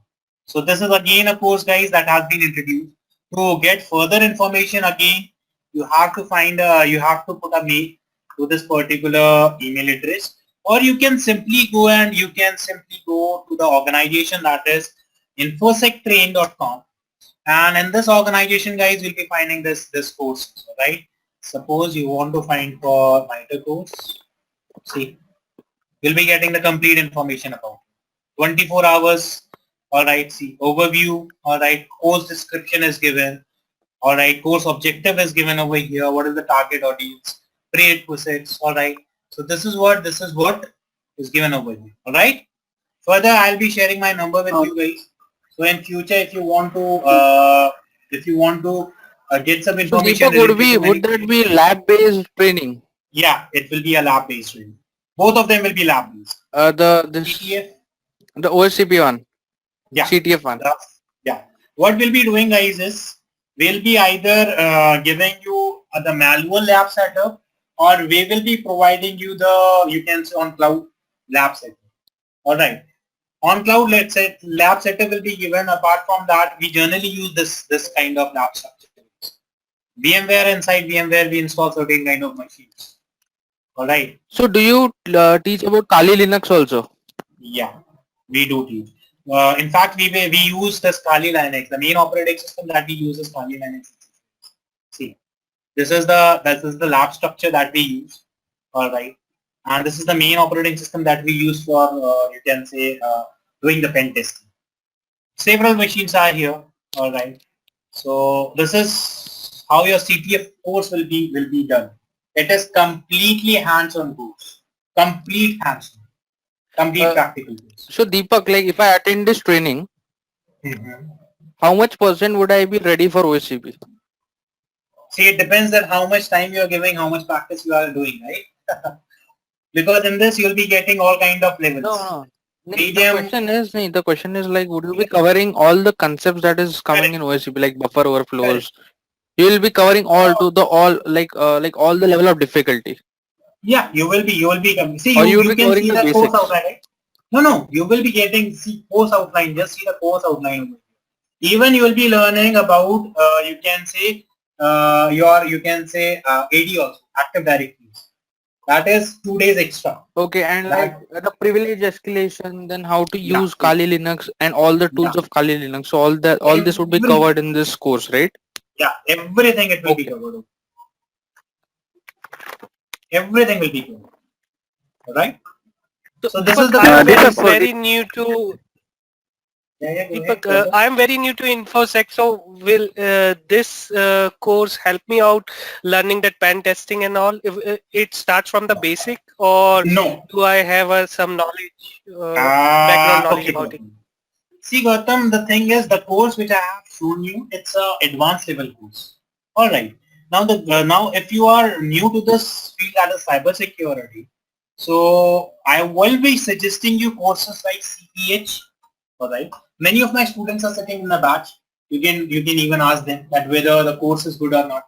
Is it many of the students? Some of them I can see. Suchetan is here. Suchetan, you there? Yes, Deepak. Yeah.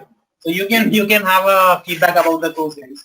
All right. Many of my students are here in the training. So CHV10 is a course in which you will be learning about the concept about cybersecurity. All right. After you have done CH, then you will be having an idea that what is cybersecurity, what kind of attacks are there, how you will be, you can say, mitigating them, whether it be your, you can say, host attack, whether it be your network attack, whether it be your cloud attack, whether it be a mobile attack, whether it be your web application attack, everything you'll be learning over here in CHV10. All right. And after that, you can move to the courses that is advanced level, that is pen testing, or even you can go for the same course which I have shown you. All right. Okay. Thank you. Yeah. Apart from CHV10, from CompTIA, we have a course that is known as Security Plus. All right. This is again a course, guys. All right. They both are of same level, but CHV10 is more towards pen testing as compared to Security Plus. Okay. After that, we have Deepak, in that CTF course, would you cover Android as well as iPhone testing? Yeah, we will be covering. We will be covering that. Sir, exam voucher of CHE is covered in that? In CTF? No. See, CTF is what CTF. No, sir, hacking. Certified ethical hacking. Yes, That's easy. Yeah, it's a course itself from EC Council, and over here when you will be enrolling for this course, along with this course, you will be getting the voucher code, you will be getting the, you can say, the training dates and time, and you'll be getting the exam schedule also. Sir, So the cost will for be, I will be giving you my number. Apart from that, if you want, all of you guys, if you have further queries related to any course, either you can go for this email address. All right, I will be looking for this email address myself. All right, or you can contact me directly on this number, that is 9953222878. This is my contact number, guys. All right. You can contact me directly on WhatsApp on this number. You can just ping me and I'll get back to you. All right. So this is the two platforms where you can get the information related to any course related to cybersecurity, whether it be from CompTIA, whether it be from EC Council, whether you want to go for auditing level courses, whether you want to go for management level courses. All right. So you can always inquire over here. hacking. See, that's what I told you. You can inquire it and you'll be getting the exact course price. Okay, and one more thing, guys. Nowadays, I guess because of this COVID-19 pandemic, I guess in many of the certification, discounted offer is going on. So you can grab that thing also. All right. So this is about the, you can say, the courses, guys. Now let's move forward, and now we'll be discussing about this PPT. All right. So we have this attack lifecycle, that is engine methodology. One more thing, Deepak. You told about Mitre Attack. So anyone can contribute there related to the threats and all, or is it restricted list? It's an open source. It's an open source. You can. Okay. So if I found any threat, then I can go ahead and append it there in that list. Yeah, but they will be checking it. They will be if they will be finding it relevant, and they will be publishing it. Right. Okay. So I have to first show the proof that this is the attack. And if it is okay. And if it is there, you can ask them to go. Okay. Now we have different. So we'll be having break, Deepak. You want the break, guys? Okay. Let's have the break this 15 minutes. Can you add some more minutes, please? Okay. How much time you want, guys, for the break? 30. It's a dinner time. Okay.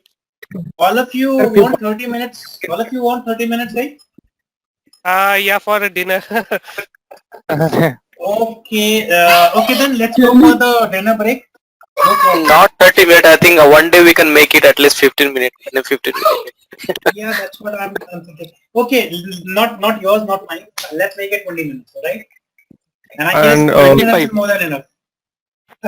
And Deepak, can we have the previous slides, because I couldn't join it earlier, so can you please share the previous slides? Yeah. It will be. IOCs and other parts that you have discussed in the earlier phase. IOCs and other parts, it's I have written it over here, but in the PPT it's not included. That is something. I'm just that is on the pain part, yeah. That you have initially that you have discussed, because I have joined lately. Okay, we'll be discussing that. I'll be writing it again. No problem. Okay. Thank you. Deepak, would you be sharing this PPT? I hope. For that, you guys have to contact your coordinators, guys. Whoever is your coordinator, ping him or her, and then you can ask the question. Or you can simply put it in the mailbox. I hope all of you have noted down this, guys. This information. Yeah. All of you have noted it down. Sir, on this number, you WhatsApp or It's WhatsApp. directly text? Yeah, it's a WhatsApp number. This one. My personal WhatsApp number. Can you please just shift to the previous slide that you have, paint slide that you have put it up? You have taken, all of you have taken the information, guys? This one? No, Deepak, wait for 2 minutes. Like, let me capture the photo. Yeah, please take it.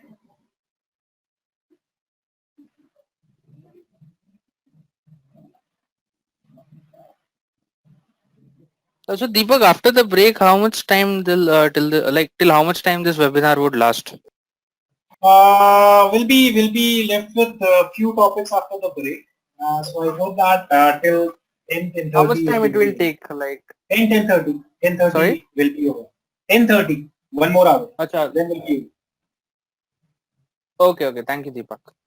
Sir, which topic cover?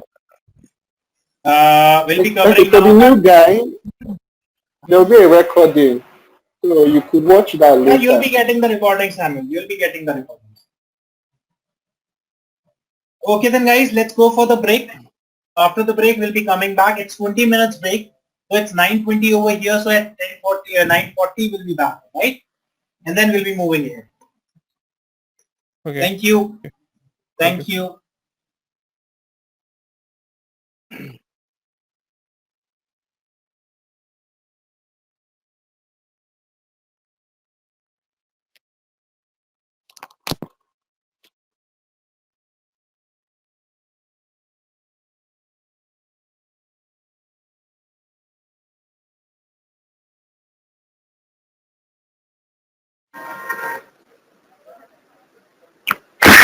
Deepak, are we back?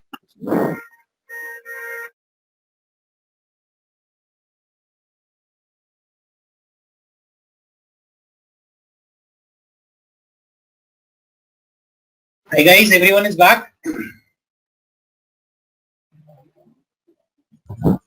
Yeah, I'm ready. Alright. Let me share the screen, guys. Can you please share the previous slides also, like previous This one, right? This one. No. Yeah. Yeah, this one, yeah. Yeah, this one. Yeah, this one. Yeah. Go ahead. You can take the screenshot.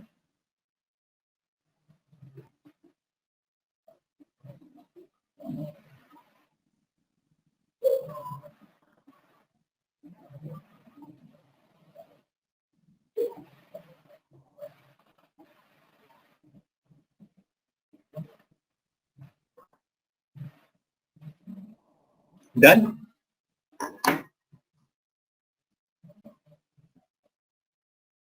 Okay guys, then next we have is, we discussed about your cyber kill chain. Apart from that, we discussed about pyramid of pain. Now we'll be discussing about how data is collected and processed. So for collecting the data, guys, alright, first of all thing is, information is not intelligence. It's a raw material which is further analyzed and intelligence is produced. Enterprise have access to terabytes of cyber threat information, yet most of IT groups fail to take advantage of this information source available to them. So data, threat intelligence, data collection and acquisition is again a very important step. So what we'll be doing is I'll be explaining you that how the data can be collected from various sources. All right. So before that, let me just open my page. Can I remove this one, guys? Can I remove this? Yeah. Yes. Yes, Deepak, you can. All right. Now, guys, talking about your data collection and acquisition. So, data collection can be done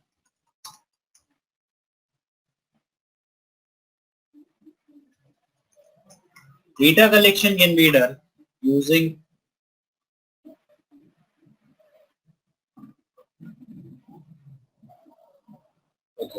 It can be done from the following sources, which is known as OSINT, that stands for Open Source Intelligence. Then we have HUMINT, that is Human Based Intelligence. Then we have CCI, I'll be writing the full form also. Then we have IOCs, alright. Then we have next, that is data collection through malware analysis. So SINT stands for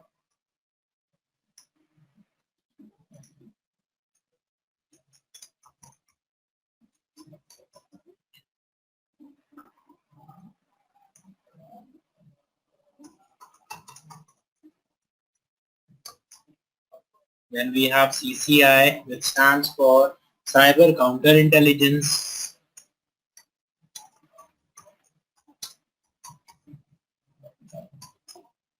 Then we have IOCs, that is Indicator of Compromise.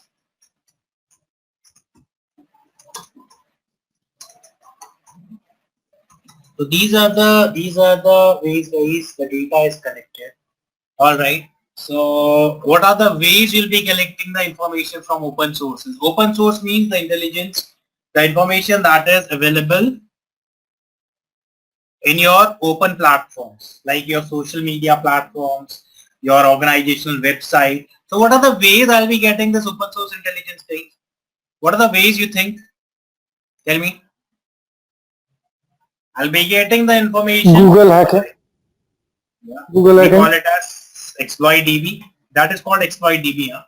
Google hacking database, that is known as exploit-DB. Then we have next. I'll be using the I'll be using the tool that is known as Sudan. A very important powerful tool. Then we have another one that is known as Way Back Machine. Then we have another tool that is known as Foca. Then we have another tool that is known as Netcraft. Then we have Organization website, right? Then the ex-employees of the organization. They can also provide valuable information, right? Then apart from that, I can use the tool that is known as Spokio.com. I can use whois.com. I can use the tool that is known as, you can say, social media platforms, right? Apart from that, I can use the tool that is known as Kali Linux tool that is known as the Harvester. I can use the tool that is Recon-ng.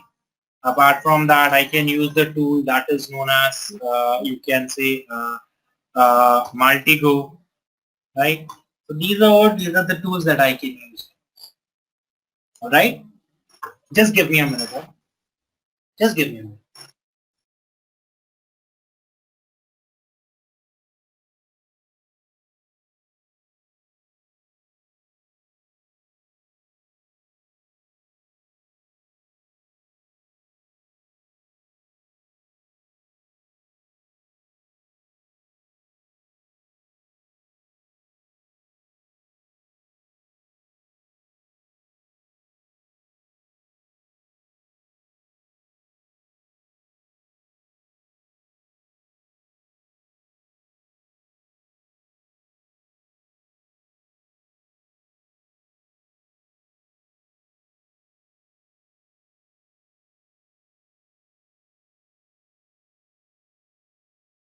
Okay guys, so these are the ways I can get the information from open sources. See, all the information I'll be getting from these tools and these platforms will be open source. I'll not be getting unauthorized access to any machine or anything. Whatever information is available online, I'm getting that information. All right, that is one way. Second is your human-based intelligence. So how you will be able to get human-based intelligence, guys? Anyone? How you'll be getting human-based intelligence? Social interview. Yeah, very good. Interviews. Or we can have Social surveys. engineering. Social engineering, very nice. Social engineering is again a very good term. All right, important method. Apart from that,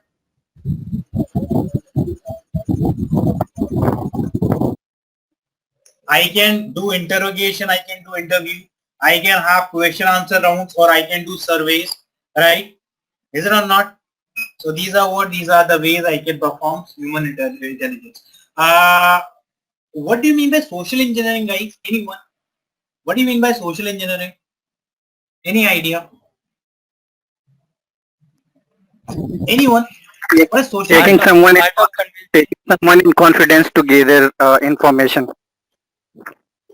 Okay. Okay. Anyone else who wants to add to the definition that is given?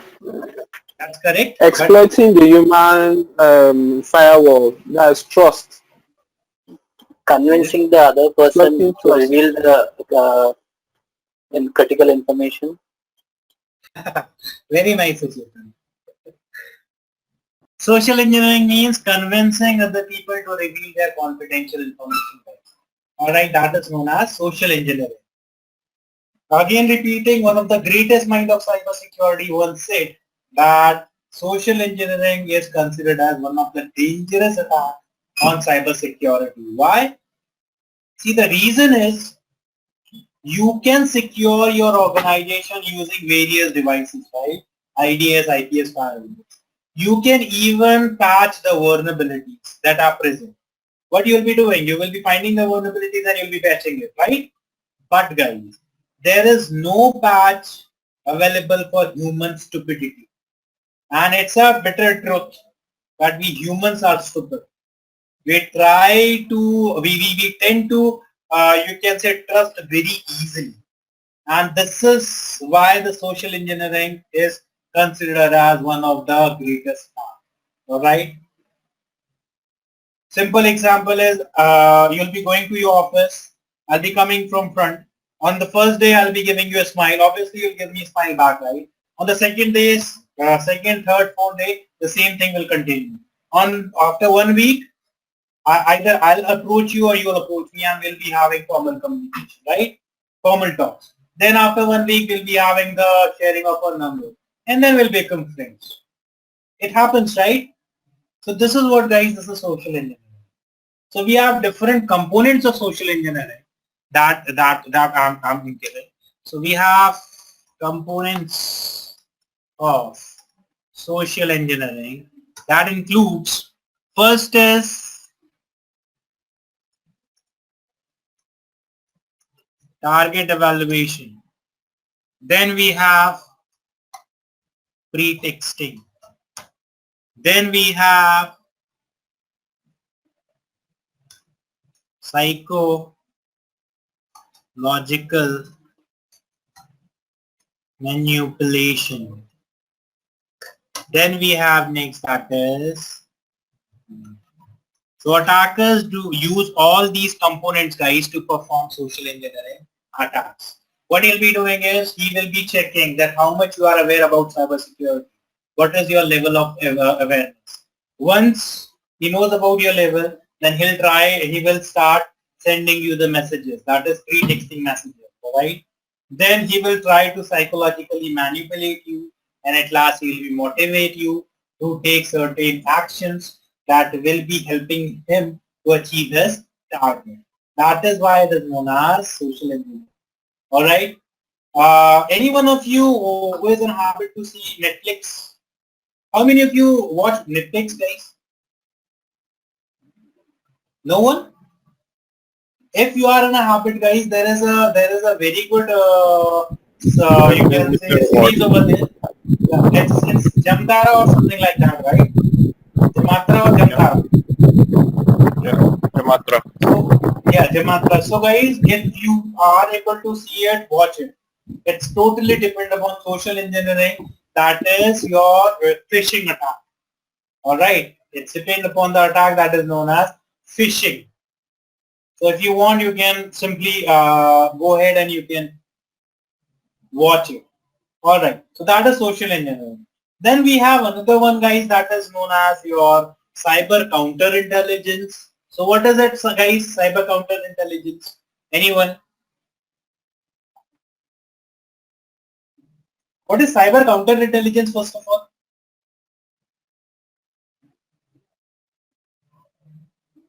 Have you heard about honeypots?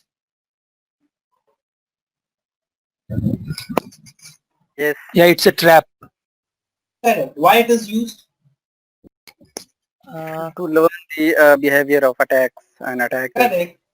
Correct. So that making them believe that this is the actual system, but that is not the actual system. Correct. So why we use, you can say your honeypots, guys, it's a luring device that will be luring the attacker, and using that device you'll get the information about the adversaries, alright, and you will be trying to find out the TTPs that are being used by the adversaries, right? So that kind of technique is known as cyber counterintelligence. So when you will be collecting the information, the data from cyber counterintelligence resources, that is known as data collection through cyber counterintelligence.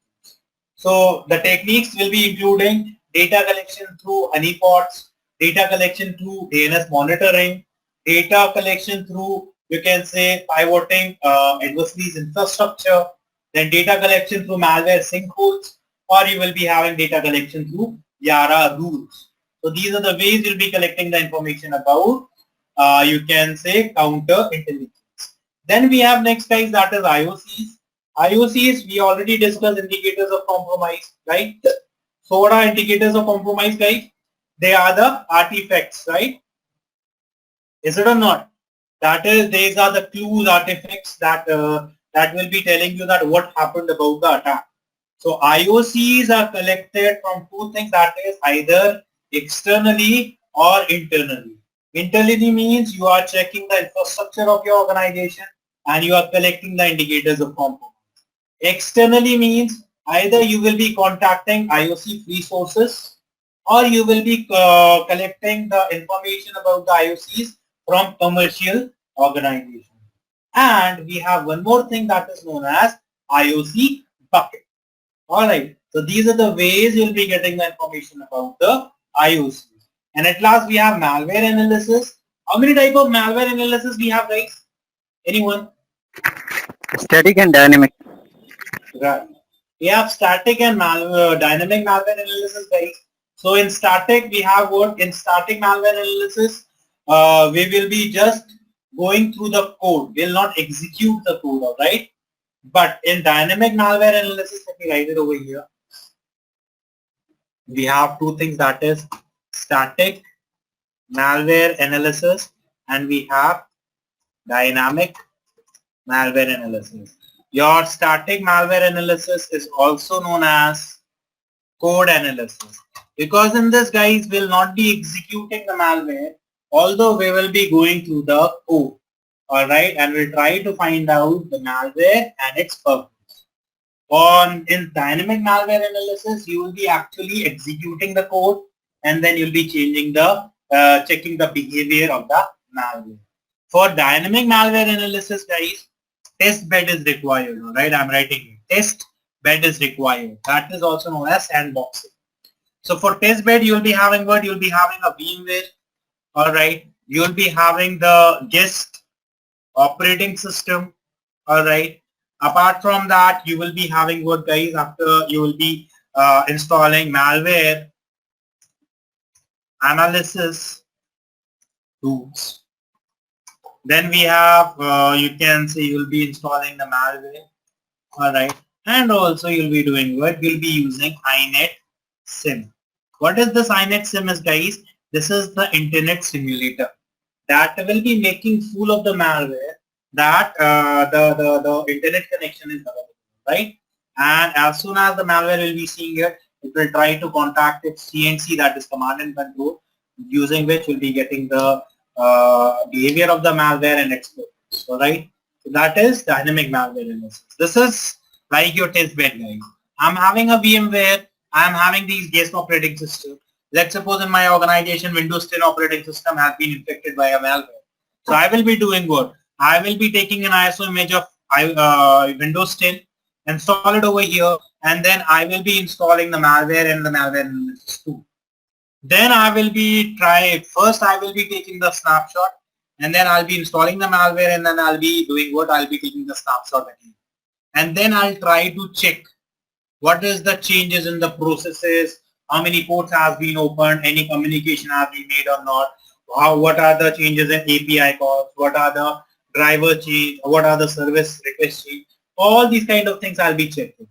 So that kind of analysis is known as dynamic malware analysis. I hope I'm clear to everyone, guys.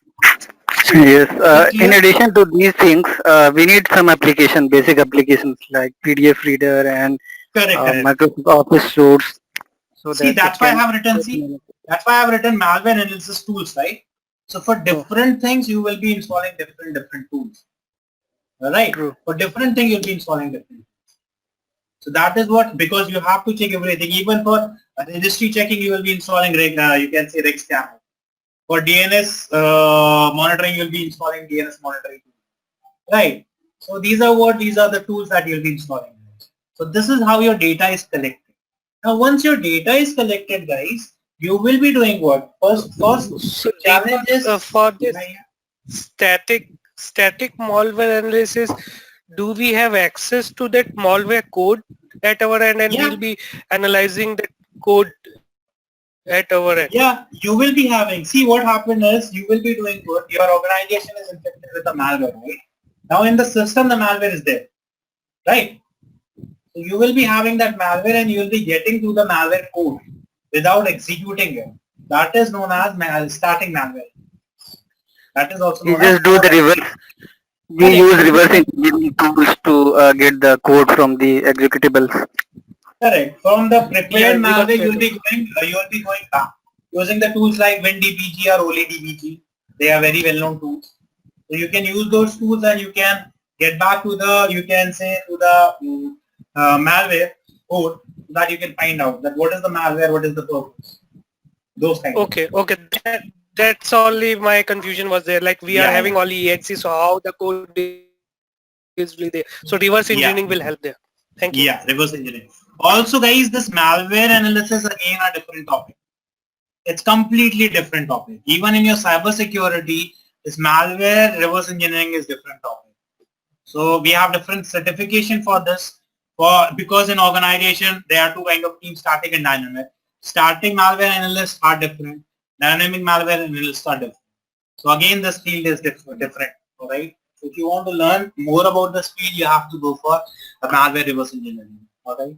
That is your you can say malware. Then we have, guys, after you have collected the data.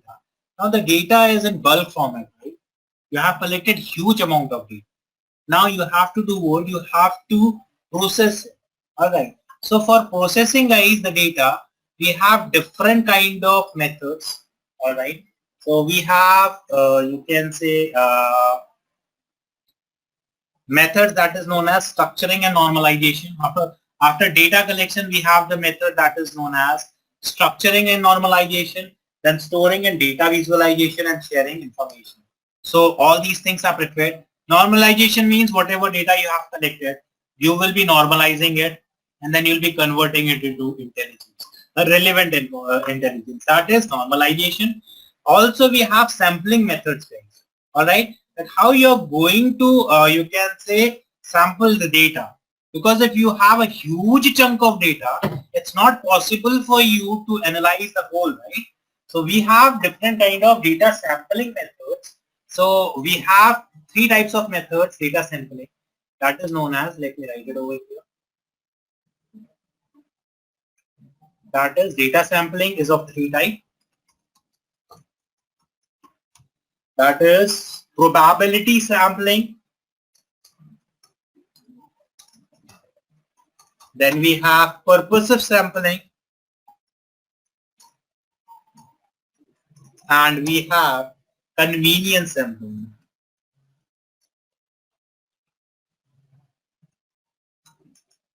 So what does this probability sampling mean, guys? In probability sampling, you will be sampling a random data, all right, from the huge chunk. Purposive sampling means you will be choosing the specific information, right? That is purposive. And convenience means you will be sampling the selected based on the availability. Whatever data is available, you will be doing the sampling.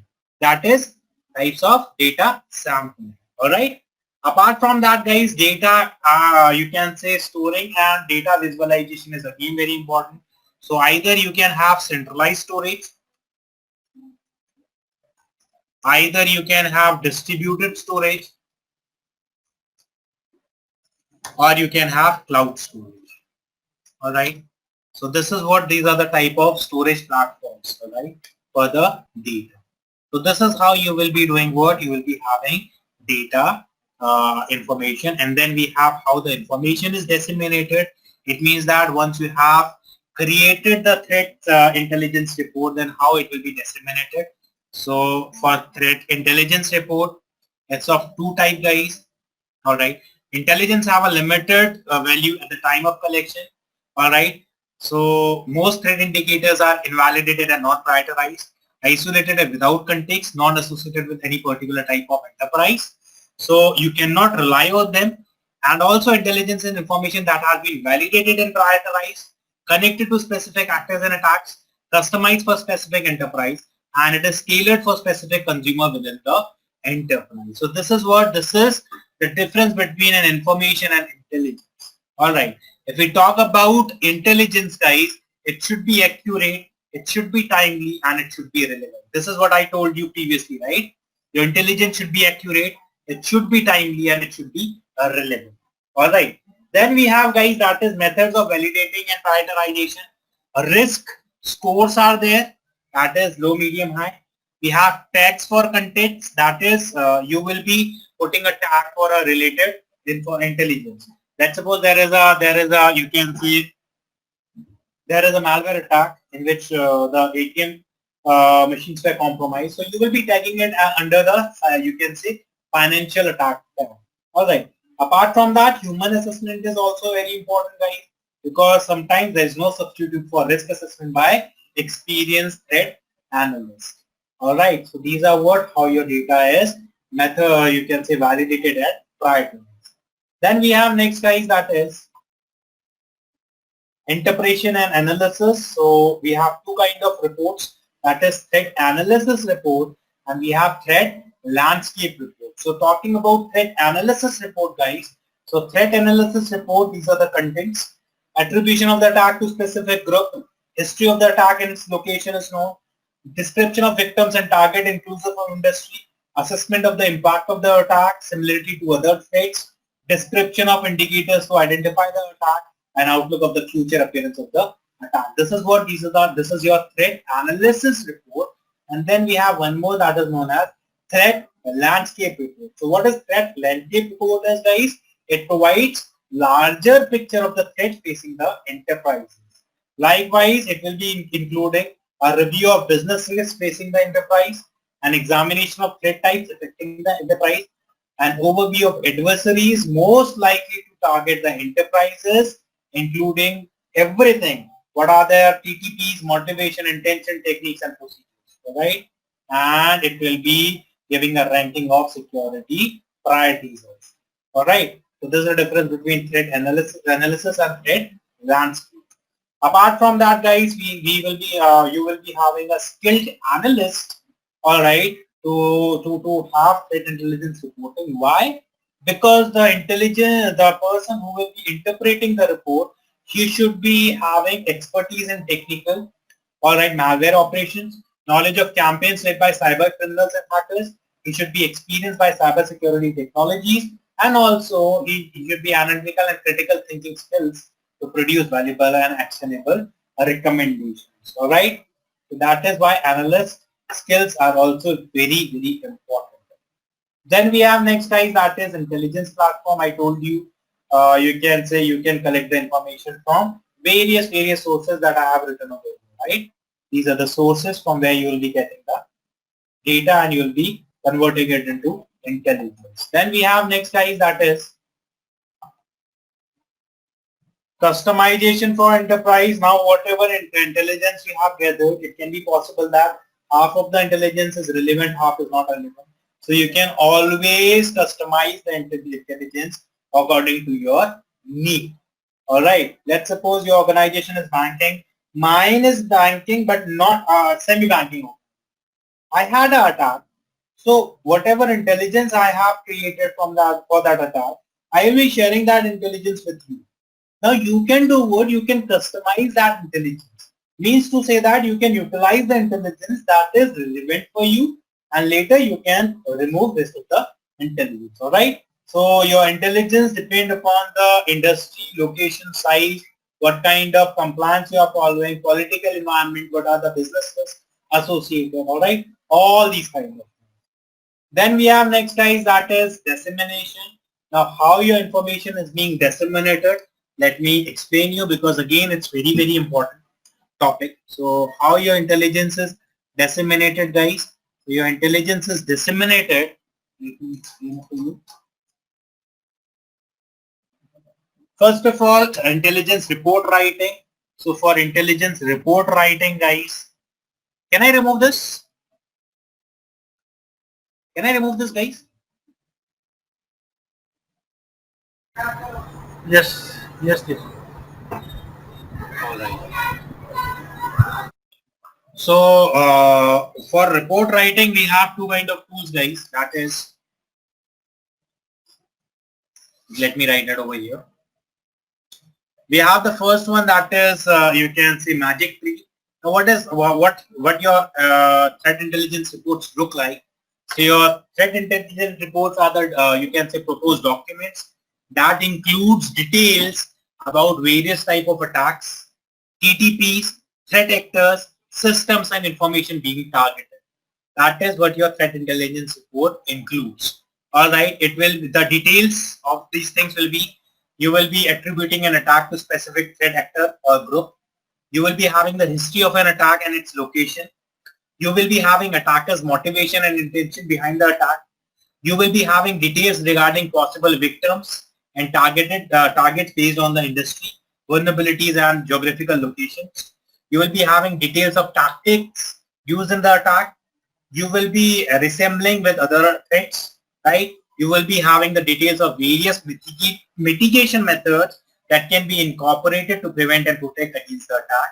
And at last, you will be having the probability for future reoccurrence of the attack. These are the details that are included in threat analyst report. So we have there are certain threat intelligence report writing tools. So we have the following tools, guys. We have magic tree. That's one of the tools. Also, we have the tool that is keep note. This is the tool that we have for threat intelligence report writing. All right. Is it clear? Is it clear, guys? So it is on the structure basis case also provide the ready-made content, how it is?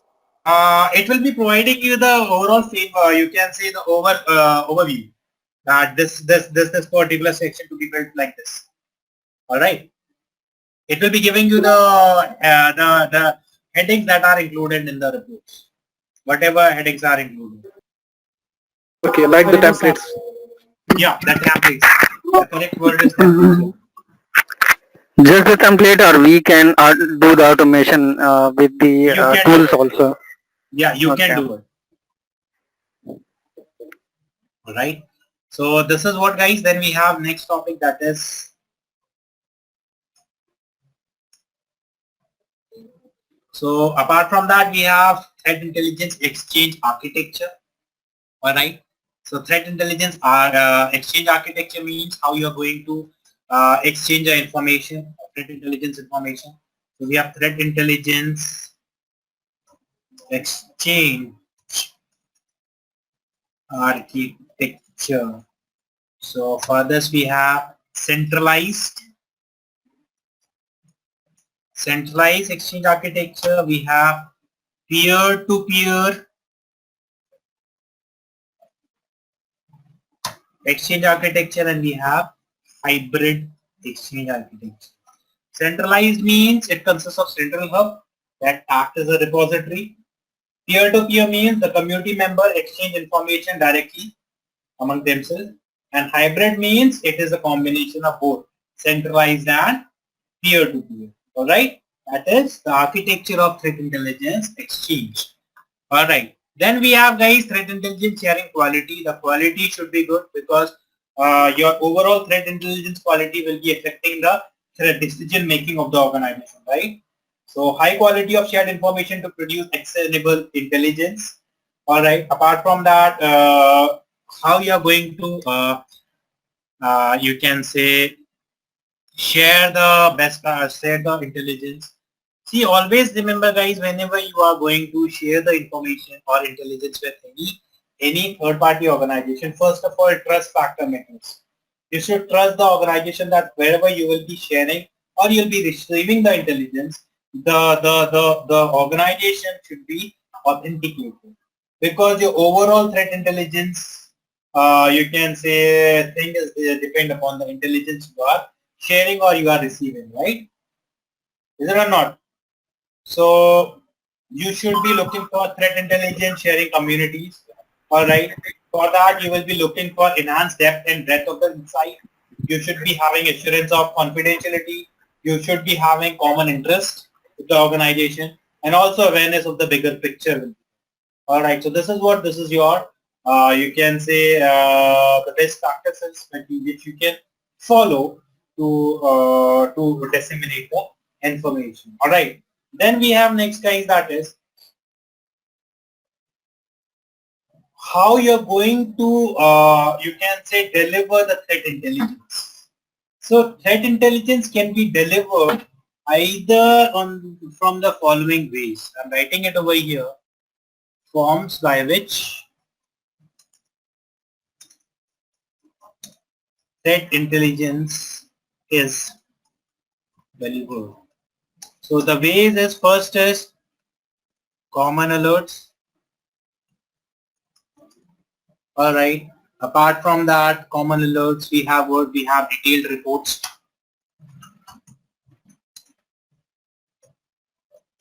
Then we have next, that is machine readable data feeds that you will be directly integrating into the SIM solution IDS IPS. Then we have next, that is APIs.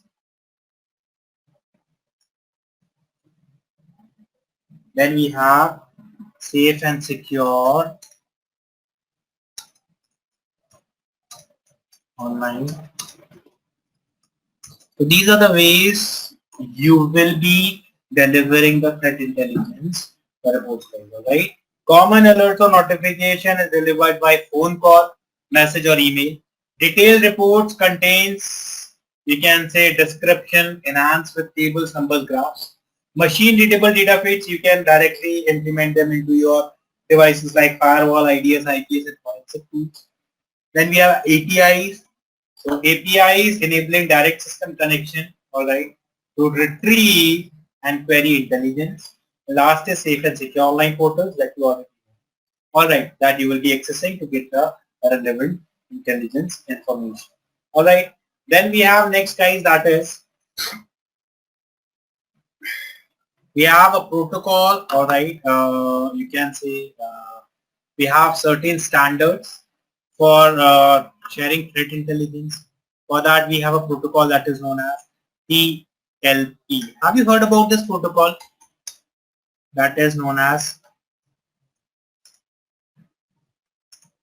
have you heard about it, guys? No. No. No, Deepak. TLP is what traffic light protocol is. It's a set of designation used to ensure that sensitive information is shared with appropriate audience. In this, we have 4 colors. That is red, yellow, green, and white. Yeah. So that is the colors, and according to the colors, you'll be sharing the information.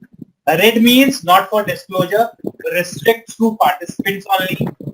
Yellow means limited disclosure, all right, restricted to participants organizations. Green color means limited disclosure, restricted to the community, and white color means it's not, you can say, disclosure is not limited. You can share it with anyone. That is your TLP traffic light protocol. Apart from that, guys, we even have some Mitre standards. All right. We have certain Mitre standards for, you can say, sharing.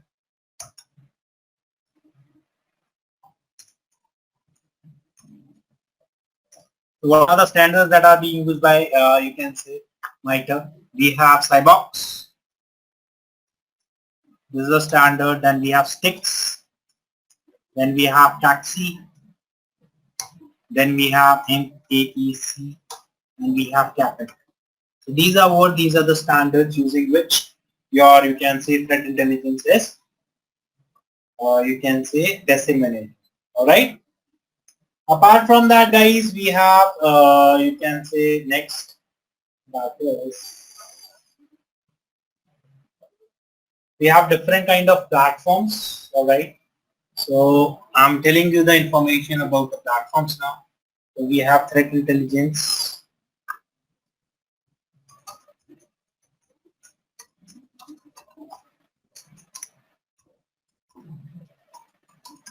We have first one that is known as ULIF, Threat Exchange Network. Then we have another one, guys, that is known as Anomaly Stacks.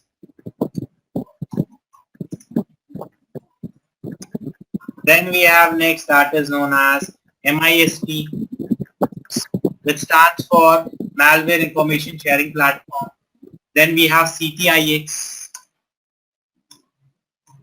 that stands for Cyber Threat Intelligence Exchange.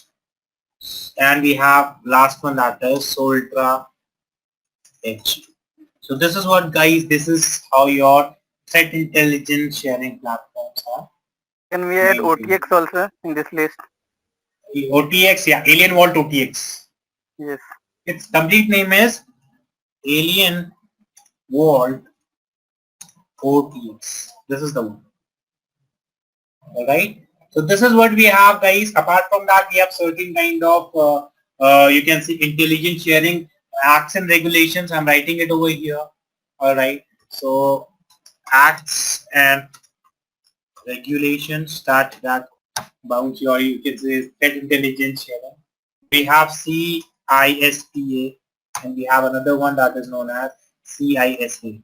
Whereas CISPA stands for Cyber Intelligence Sharing and Protection Act. Cyber Intelligence Sharing and Protection Act.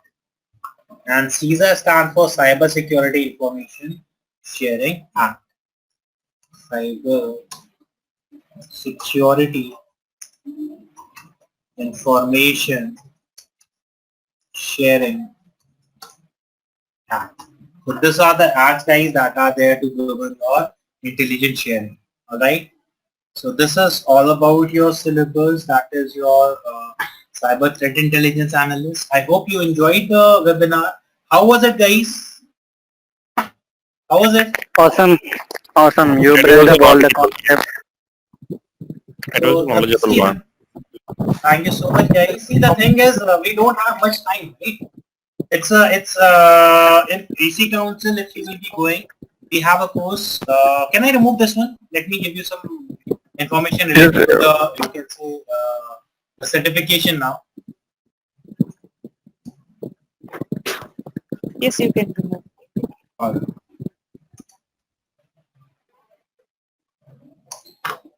Let me remove it. Now, guys, see, actually the certification for CTIA that is being introduced by EC Council now. All right, that is known as Certified Threat Intelligence Analyst.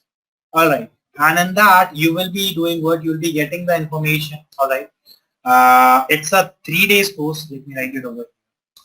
CTIA. It's a 3 days course, that is 24 hours course. All right, in which you will be having 6 domains. All right, 6 modules. And in those modules, you'll be learning different things. Let me show you the modules also. Wait a minute now. Let me show you the modules. These are the modules, guys, that you'll be learning in CTIA. That is, you will be getting the introduction of threat intelligence. We'll be discussing about cyber threat testing methodology. After that, you will be discussing about what are the requirements, what are the planning, direction, reviews. All right. Apart from that, you'll be discussing about data collection and processing, how data analysis is done in a class, how the intelligence reporting and dissemination is done. It's a 3 days course, that is 24 hours course. Okay. Does it include any lab also, or practical? There are labs. My labs are there. Only for module 4, 5, and 6. We have labs. Okay. and the labs are pretty much lengthy over here, all right, because in that they have given you so many tools that how you're going to connect the tools. So many. Okay. All right. So if I talk about the examination, guys, the examination will be of 2 hours. Passing percentage 70%, and you'll be getting multi-choice question. That is for CTIA. All right. Now, guys, we discussed about blue team and red team. Right? So if you guys are having, Can this be taken by? Go ahead. Can this be taken by me? Like I am a beginner in information security space, so Gautam, CTI fits for me. See, what I told you is the beginner course that you will be taking is CH. This is for anyone who wants to enter to the industry. CH is the course. All right, because it will be containing both the aspect, that is blue team and red team. It is more diverted towards pen testing, but in this you will be learning some mitigation techniques also. Once you are done with CH weekend, guys, all right, then you will be going for the course that is either blue teaming courses or red teaming courses. All right, then your team gets divided. We have red team and we have blue team. Right, we have blue team. Now, guys, the red team over here, for that the courses includes your, you can say, Pentest Plus, that is from CompTIA. Apart from that, we have you can say we have ECSA, that is from EC Council. We have LPT, that is License Penetration Tester. We have another one that is Advanced Penetration Testing, using Kali Linux. All right. Then we have OSCP. So these are the courses that are for red team. All right. For blue teaming, we have the courses that is, we have CSA, that is Cyber Security Analyst. We have the course that is known as Security, you can say Security Plus. We have the course that is CYSA Plus. Then we have the course that is ECIH, that is Incident Hunter. We have CHFI, that is for Forensic Investigator. We have EDRP, that is for Disaster Recovery Professional. Apart from that, we have the courses that is CYSP, that is Security Professional. We have the course that is known as Cloud Plus. All right. We have the course that is, you can say Server Plus. All right. All these courses comes under blue team. Now, guys, it's up to you that which team you want to join as the organization. Both the team have their own, you can say, advantages. Both the teams are very much famous. Both the certifications are famous in the market.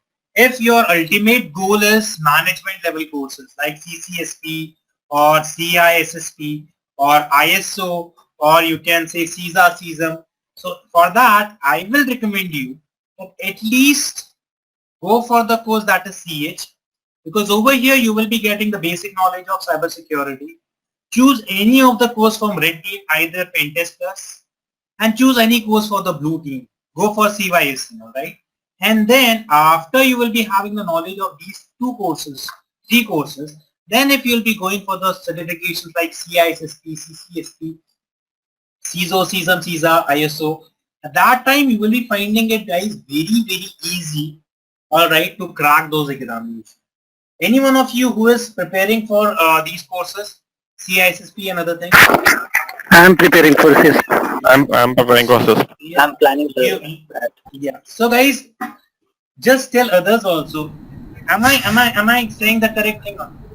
Unless and until you'll be having the information about these things, that is how the attacks are done, how the risk is managed, all those kind of things, then it's very difficult for you to go for CISP, right? Is it or not? Because in CISP also you will be getting the information about the attacks, but nobody will be explaining those things over there to you. They will be just giving you the attack name, that is cross-site scripting. Now, if you don't have the knowledge, you have not gone through these certification, it will be very difficult for you to understand what is, you can say, cross-site scripting, how it is done, how many types of cross-site scripting is there. So that's why always go step by step. So those people who are new into this industry for cybersecurity, start with CH. Apart from that, go for any of these courses and then move to management courses. Today I have introduced 2 more courses, that is CTF, that is Capture the Flag.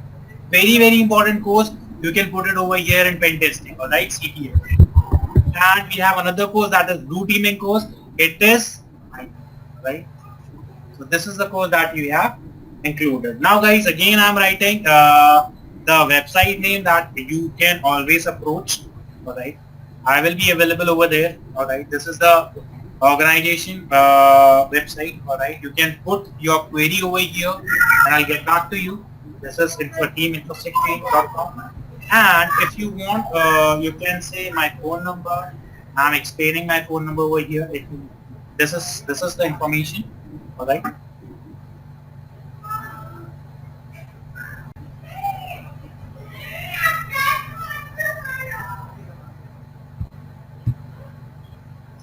This is the information, guys.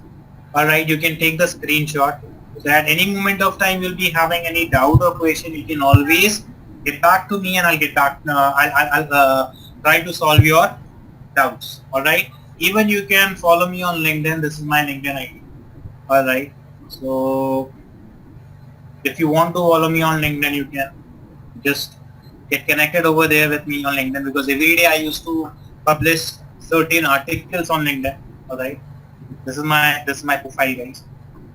So you can even get connected with me over here. Alright. So I hope you enjoyed the session. So